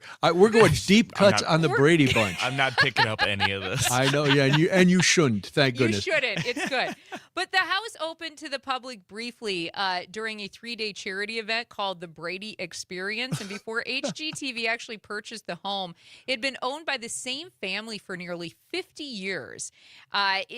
With this new designation as a historical site, though, the house now has landmark protections to preserve its cultural as well as its television history, which is, by the way, That's pretty cool. Yeah, it is an iconic house. You see that and you go, oh, all right. Brady Bunch. The Brady Bunch house. And I don't know, South Fork Ranch from Dallas was a big one. Yeah. Currently that, I don't know where it is, but the main cabin in Yellowstone, I would live there in a heartbeat. It's so gorgeous. You also think of when I think of movies and iconic places, I also think of the outside of the McAllister home and Home Alone. Oh yeah, which that is in That's what I think of, Illinois. too. Yes, Yep. that's always a big one.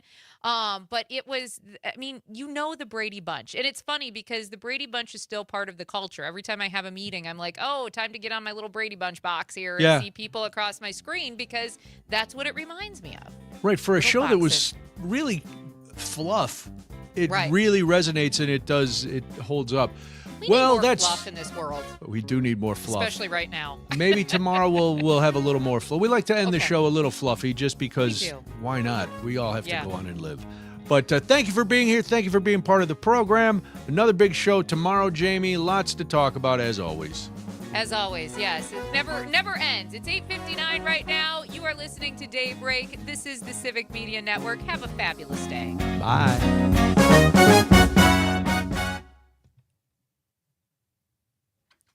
All right, live stream. Goodbye. We will see you tomorrow. That's it, live stream. Hit That's the all. brakes. That's all I Talk got. to you